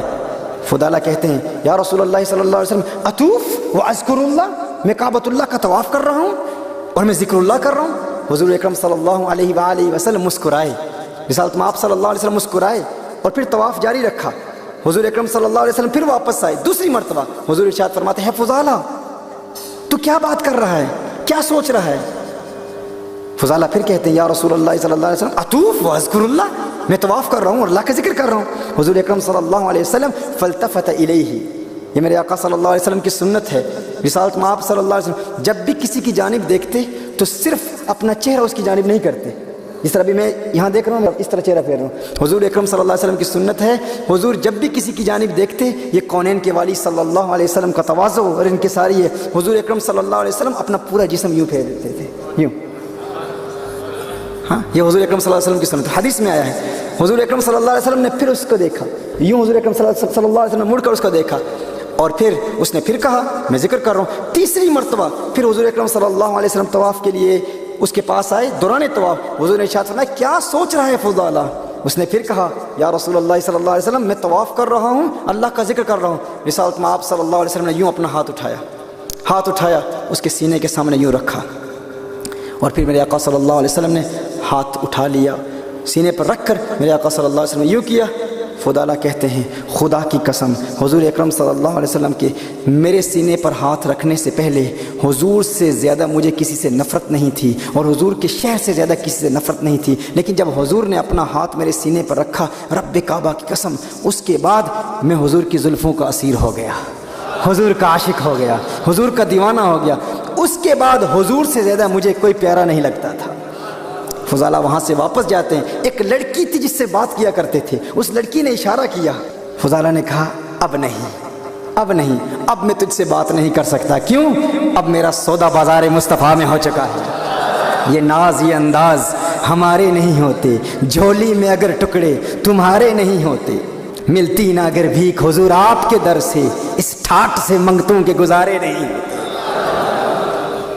بے دام ہی بک جائے یہ بازار نبی میں، اس شان کے سودے میں خسارے نہیں ہوتے۔ یہ میرے آقا صلی اللہ علیہ وسلم نے سوڈ سے تلوار سے دین نہیں پھیلا، حضور کے پیار سے دین پھیلا ہے، حضور اکرم صلی اللہ علیہ وسلم کی محبت سے دین پھیلا ہے۔ ایک یہودی بچے نے میرے آقا صلی اللہ علیہ وسلم کو دیکھا۔ اس سے پہلے یہ بھی بتا دوں قرآن کریم میں ذکر ہے 80 غیر مسلم حضور اکرم صلی اللہ علیہ وآلہ وسلم پر حملے کے لیے آئے تھے، 80 غیر مسلم۔ آپ امیجن کریں کوئی یہاں پر آئے کوئی یہاں پر آئے اور آ کر اس کے ہاتھ میں گن ہو اور مجھے قتل کرنے کے لیے آئے اور آپ میں سے کوئی اسے پکڑ لے، میں پریشان تو ہو جاؤں گا نا۔ اگر میں کہوں کہ میں نے اس بندے کو معاف کر دیا، کوئی مجھے مارنے کے لیے آئے اور کوئی بندہ اس کو پکڑ لے اور میں کہوں کہ میں نے اسے معاف کر دیا، آپ میرے متعلق کیا کہیں گے؟ نوبل پرسن، پائس پرسن، کیسا عظیم انسان ہے، وہ قتل کرنے کے لیے آیا اور یہ کہتا ہے اسے سزا بھی نہ ہو، اسے جیل میں بھی نہ بھیجو، اس پر کوئی کرمنل افینس بھی نہ ہو، آپ کہیں گے کتنا اچھا انسان ہے۔ ہر بندہ یہی کہے گا نا۔ یہ حضور اکرم صلی اللہ علیہ وسلم کی زندگی میں بار بار ہوا، دشمن قتل کرنے کے لیے آئے، میرے آقا نے معاف فرما دیا، بار بار یہ واقعہ ہوا۔ 80 غیر مسلم حضور اکرم صلی اللہ علیہ وسلم کو قتل کرنے کے لیے آئے، صحابہ پر حملہ کیا، صحابہ نے ان تمام کو کیپچر کر لیا، حضور اکرم صلی اللہ علیہ وسلم نے سب کو معاف فرما دیا۔ یہ ہے میرے آقا صلی اللہ علیہ وسلم کا حسن اخلاق، یہ ہے رسالت میں آپ صلی اللہ علیہ وسلم کا پیار۔ ایک مرتبہ ایک چھوٹا یہودی بچہ، اس نے میرے آقا صلی اللہ علیہ وآلہ وسلم کا حسین چہرہ دیکھ لیا، رسالت میں آپ صلی اللہ علیہ وآلہ وسلم کا عاشق ہو گیا، حضور اکرم صلی اللہ علیہ وسلم سے اسے پیار ہو گیا، اس قدر پیار ہوا رات دن حضور اکرم صلی اللہ علیہ وسلم کی یاد میں روتا رہتا، حضور اکرم صلی اللہ علیہ وسلم کے دیدار کی تمنا میں روتا رہتا، اپنے والدین کو نہ بتایا کہ مجھے حضور اکرم صلی اللہ علیہ وسلم سے پیار ہو گیا ہے، کسی کو اطلاع نہ دی، والدین یہودی تھے، جانتا تھا والدین کو علم ہو گیا تو والدین ناراض ہو جائیں گے، والدین کو نہ بتایا، مختلف بہانوں سے اپنے گھر سے باہر جاتا، کبھی بکریاں چرانے کے بہانے جاتا اور پھر مدینہ المنورہ میں مسجد نبوی شریف کے دروازے سے جھانک کر میرے آقا صلی اللہ علیہ وسلم کے حسین چہرے کو دیکھ لیا کرتا تھا، اپنے عشق کی پیاس بجھا لیا کرتا تھا۔ ایک وقت ایسا آیا، ایک مدت تک وہ حضور اکرم صلی اللہ علیہ وآلہ وسلم کو نہ دیکھ پایا، بیمار ہو گیا، اس قدر بیمار ہو گیا کہ بستر علالت کو بچھونا بنا لیا، بستر پر آ گیا، والدین پریشان، رشتہ دار عزیز و اقارب سب پریشان، ڈاکٹرز کو بلا رہے ہیں کہ اسے کیا ہو گیا، سب اطباء علاج کی کوشش کر رہے ہیں لیکن انہیں معلوم نہیں ہے کہ اس کا مرض کیا ہے، کوئی ظاہری طور پر زخم بھی نہیں ہے لیکن اس قدر بیمار ہے کہ وہ جس کا چہرہ ہر وقت چمکتا تھا اب وہ بالکل کانٹے کی طرح سوکھ چکا تھا، بالکل اتنا نحیف اور کمزور ہو چکا تھا، اور بظاہر کوئی ایسی بیماری بھی نظر نہیں آتی تھی، کوئی زخم بھی نظر نہیں آتا تھا، گویا کہ وہ زبان حال سے کہہ رہا تھا یہ زخم طیبہ ہے، یہ سب کو نہیں ملتا، کوشش نہ کرے کوئی اس زخم کو سینے کی۔ میرے آقا صلی اللہ علیہ وسلم سے اسے پیار ہو گیا تھا۔ ایک وقت ایسا آیا، والدین پریشان، اطباء کو بلا رہے ہیں، ڈاکٹرز کو بلا رہے ہیں لیکن کسی کو پتہ نہیں کہ اس کی بیماری کیا ہے۔ پھر وہ شام بھی آ گئی جو اس کی زندگی کی آخری شام تھی، وہ بیمار عشق مصطفیٰ صلی اللہ علیہ وسلم تھا، اب اس قدر بیمار اور کمزور ہو گیا کہ وہ جو کلام کرتا، جب وہ بولتا تو کسی کو اس کی گفتگو سمجھ میں نہ آتی، اتنا پست آواز میں کلام کرتا۔ والد صاحب پریشان، والدہ پریشان، اکلوٹا بیٹا تھا، ایک ہی بیٹا تھا، تو بہت ہمت جمع کر کے اس نے اپنے والد کو پکارا اور والد سے کہتا ہے، بڑے پیار سے کہتا ہے والد صاحب، دشمن بھی مرنے والے کی آخری خواہش پوری کر دیتے ہیں، میری ایک خواہش ہے، میری ایک تمنا ہے، میری ایک آرزو ہے، آخری خواہش ہے، والد صاحب آپ کی بارگاہ میں عرض کرنا چاہتا ہوں، آپ ناراض تو نہیں ہوں گے نا، میری خواہش پوری کر دیں گے؟ والد صاحب نے کہا، میرے بیٹے تو میرا لخت جگر، جگر کا ٹکڑا ہے میرا، تو میری آنکھوں کا تارا ہے، میرے دل کا سہارا ہے، دنیا سے تو جا رہا ہے، یہ کیسے ہو سکتا ہے کہ میں تیری خواہش پوری نہیں کروں گا؟ اس نے کہا، میں اپنا دل محمد عربی کو دے بیٹھا ہوں،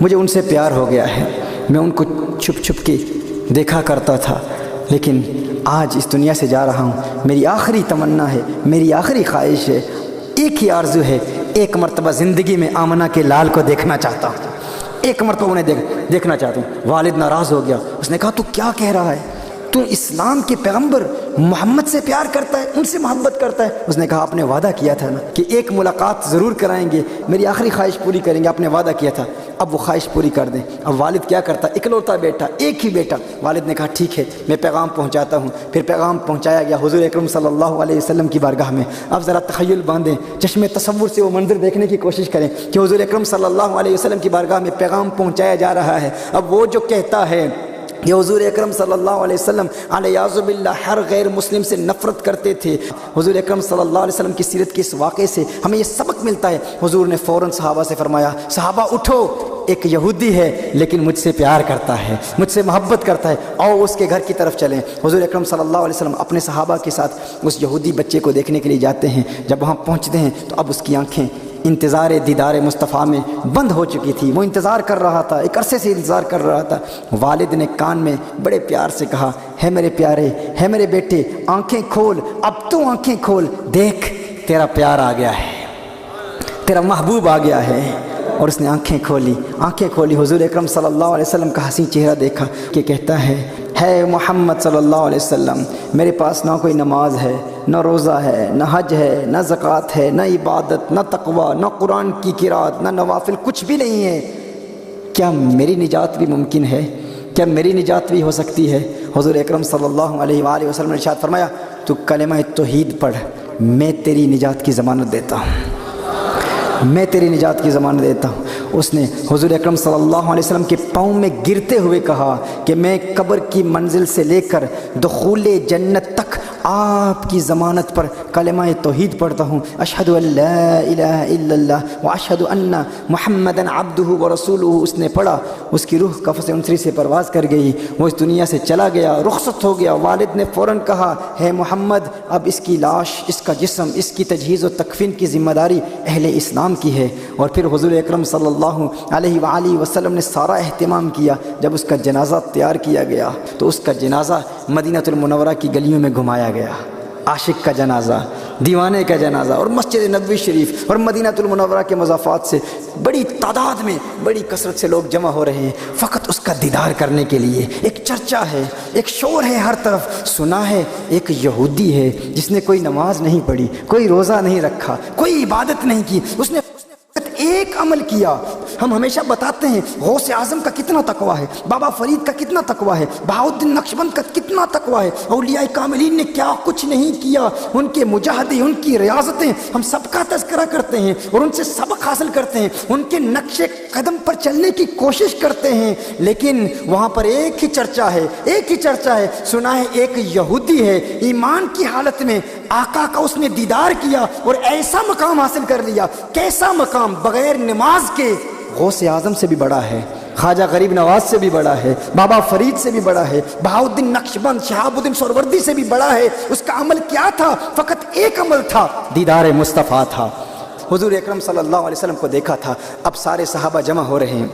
ایک روایت میں آتا ہے جب اس کا کفن چہرے سے ہٹایا گیا تو کیا دیکھتے ہیں؟ ایک نور کی کرن اس کے چہرے سے نکل کر آسمان کی طرف چلی جاتی ہے، اور پھر دیکھتے ہیں کہ وہ عاشق، وہ حضور کا دیوانہ، حضور سے پیار کرنے والا ابھی دنیا سے چلا گیا ہے، لیکن اس کے لبوں پر تبسم کی کھلکھلاہٹ ہے، وہ مسکرا رہا ہے۔ صحابہ کرام علیہم رضوان نے ایک عجیب منظر دیکھا کہ حضور اکرم صلی اللہ علیہ وسلم پنجوں کے بل چل رہے ہیں، یوں چل رہے ہیں۔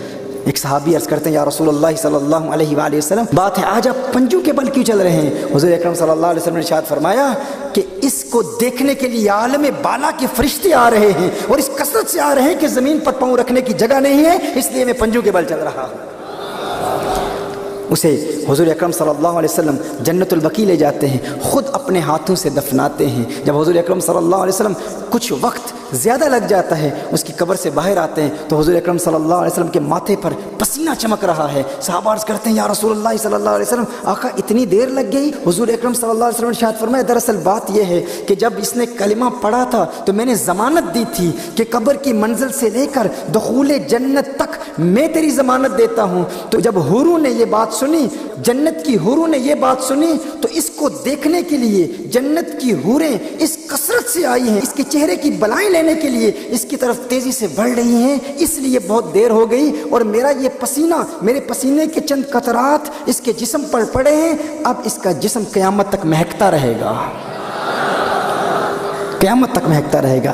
یہ ہے میرے آقا صلی اللہ علیہ وسلم کا پیار۔ محترم احبہ، رسالت مآب صلی اللہ علیہ وآلہ وسلم کی سیرت، حضور اکرم صلی اللہ علیہ وآلہ وسلم کا حسن اخلاق، حضور اکرم صلی اللہ علیہ وسلم کے بیوٹیفل کریکٹرسٹکس اپنے معاشرے میں ان کو پھیلانا ہے اور لوگوں کو ان سے آگاہ کرنا ہے۔ انشاءاللہ آپ دیکھیں گے کہ جو لوگ نفرت کی نگاہ سے آپ کو دیکھتے ہیں، انشاءاللہ ان کی نفرت پیار میں بدل جائے گی، لیکن شرط یہ ہے کہ ہمارا کردار رسالت مآب صلی اللہ علیہ وسلم کی تعلیمات کے مطابق ہو۔ ہم حضور اکرم صلی اللہ علیہ وسلم کے نقش قدم پر چلتے ہوئے غیر مسلموں سے وہی سلوک کریں جو خواجہ غریب نواز کرتے تھے۔ وہ رسول اللہ تھے، یہ عطاء الرسول فی الہند ہیں۔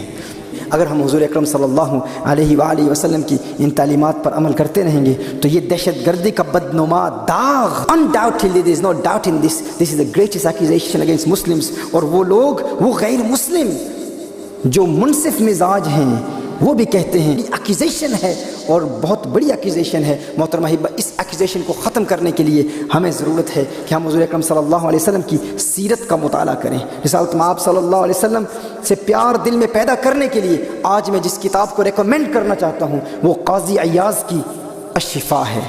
قاضی عیاض کی الشفا. ہر بھائی ہر بہن جو یہاں پر موجود ہیں آپ اس کتاب کو خریدیں, ہر روز اس کتاب کا مطالعہ کریں. ہمارے صوفیاء فرماتے ہیں کہ جس کے پاس یہ کتاب گھر میں موجود ہو اللہ اسے ہر مرض سے نجات عطا فرماتا ہے. تو آپ ارادہ کریں قاضی عیاض رحمۃ اللہ تعالی علیہ کی الشفا کا لازمی مطالعہ کریں, اور گھر میں اختلاف اور تنازعات سے بچنے کے لیے گھریلو ناچاکیوں کا شکار ہو جاتے ہیں ہم, پریشانیاں ہوتی ہیں جب گھر میں جاتے ہیں, اطمینان نہیں ہوتا, سکون نہیں ہوتا. اگر اس بے سکونی کو دور کرنا چاہتے ہیں ایک یہ ہے گھر میں قاضی عیاض رحمۃ اللہ تعالی علیہ کی الشفا رکھیں, ہر روز الشفا کا مطالعہ کریں. اس میں حضور اکرم صلی اللہ علیہ وسلم کے لیے دل میں حقیقی پیار بھی پیدا ہوگا. اپنے بچوں کو الشفا پڑھیں اور حضور اکرم صلی اللہ علیہ وسلم کی محبت کے واقعات سنائیں. اور جب بھی گھر میں داخل ہوں سب سے پہلے گھر والوں کو سلام دیں, بسم اللہ الرحمن الرحیم پڑھ کر حضور اکرم صلی اللہ علیہ وسلم کی بارگاہ میں صلاۃ والسلام کے گجرے نچھاور کریں. کہیں الصلاۃ والسلام علیکہ یا رسول اللہ. اس کی برکت یہ ہے کہ جو حضور کی بارگاہ میں جب بھی گھر میں داخل ہوتا ہے حضور کی بارگاہ میں سلام پیش کرتا ہے اس کے گھر میں اختلافات ختم ہو جاتے ہیں, تنگ دستی ختم ہو جاتی ہے, پریشانیاں دور ہو جاتی ہیں. آپ کی زوجہ آپ کی بات مانے گی اور خامند زوجہ کی بات مانے گا, بچے فرما بردار ہوں گے. آئیے آج کی اس محفل میں ہم یہ ارادہ کر لیں, یہ پختہ ارادہ کر لیں, جب بھی گھر جائیں گے حضور کی بارگاہ میں درود و سلام کے گجرے نچھاور کریں گے, صلاۃ و سلام پیش کریں گے. گھر جائیں اپنے اہل خانوں کو سلام پیش کریں, بسم اللہ الرحمن الرحیم پڑھ کر کہیں الصلاۃ والسلام علیک یا رسول اللہ صلی اللہ علیہ وآلہ وسلم. ہمارا طریقہ ہے ہر نشست میں ہم پریکٹیکل ٹیچنگز بھی دیتے ہیں. آج کا ایک خوبصورت ورد آپ لکھ لیجئے اگر آپ کے پاس نوٹ بکس ہیں, ورنہ اس کو یاد کر لیں. یہ وہ ورد ہے جو بندہ ہر روز 10 مرتبہ پڑھ لیتا ہے. حضرت معروف کرخی رحمۃ اللہ تعالی علیہ ارشاد فرماتے ہیں آخرت میں وہ ابدالوں میں اٹھایا جائے گا, ابدالوں میں اٹھایا جائے گا. جو بندہ ہر روز یہ spiritual litany, whoever recites this 10 times every day, he will be raised with abdals in the hereafter. It's a very brief word inshallah, I'll recite it. Allahumma aslih ummat Muhammad, Allahumma aslih ummat Muhammad, Allahumma arham ummat Muhammad, Allahumma farrij an ummati Muhammad. یہ 3 جملے ہیں, ایک مرتبہ پھر میں repeat کرتا ہوں. اللہم اصلح امت محمد, اللہم ارحم امت محمد, اللہم فرج عن امت محمد. ہمارے اسپریچول ماسٹرز کہتے ہیں کہ اس پر استقامت حاصل کرنا مشکل کام ہے. اس پر استقامت اسی کو ملے گی جس کی قسمت میں ہوگا کہ وہ آخرت میں ابدالوں میں اٹھایا جائے. یہ ایک ٹیسٹر ہے ہمارے لیے. اپنے آپ کو ٹیسٹ کر لیں کہ ہم اللہ کی بارگاہ میں کتنے اللہ کے قریب ہیں, کیا یہ ہمارے نصیب میں ہے یا نہیں. تو میں ایک مرتبہ پھر ریپیٹ کرتا ہوں, یعنی اس پر حالانکہ 3 ہی جملے ہیں, اب اپنے آپ سے سوال کریں, پوچھیں اور اپنا ٹیسٹ کر لیں, دیکھیں کہ آپ کو اس پر استقامت ملتی ہے کہ نہیں. میرے مرشد کریم رحمۃ اللہ تعالی فرماتے ہیں 40 دن جس نے مسلسل بالتواتر کنسیکٹیولی 40 days جس نے یہ پڑھ لیا اسے پھر استقامت مل جائے گی. 40 دن آپ پڑھ لیں آپ کو ساری زندگی کے لیے آپ کی عادت بن جائے گی, لیکن 40 دن پڑھنا ضروری ہے. اور اگر 40 دن متواتر نہ پڑھ پائے تو پھر اندر کچھ خامی ہے, کچھ بڑی خرابی ہے, اس کو ختم کرنا ہے. بار بار کوشش جاری رکھیں, استقامت نہ ملے پھر بھی کوشش کرتے رہیں انشاءاللہ تعالی. اگر استقامت مل گئی تو جو شخص یہ کلمات 10 مرتبہ پڑھ لیتا ہے ہر روز آخرت میں اسے ابدالوں میں اٹھایا جائے گا. ابدال کیا مقام ہے ابدالوں کا, آپ جانتے ہیں اولیاء اللہ کا بہت بڑا مرتبہ ہے. اور اس میں ایک روایت 3 مرتبہ کی امام غزالی نے بھی بیان فرمائی ہے, ایک روایت حضرت معروف کرخی رحمۃ اللہ تعالی علیہ کے حوالے سے 10 مرتبہ پڑھنے کی ہے. تو ایک مرتبہ پھر ریپیٹ کر لوں میں,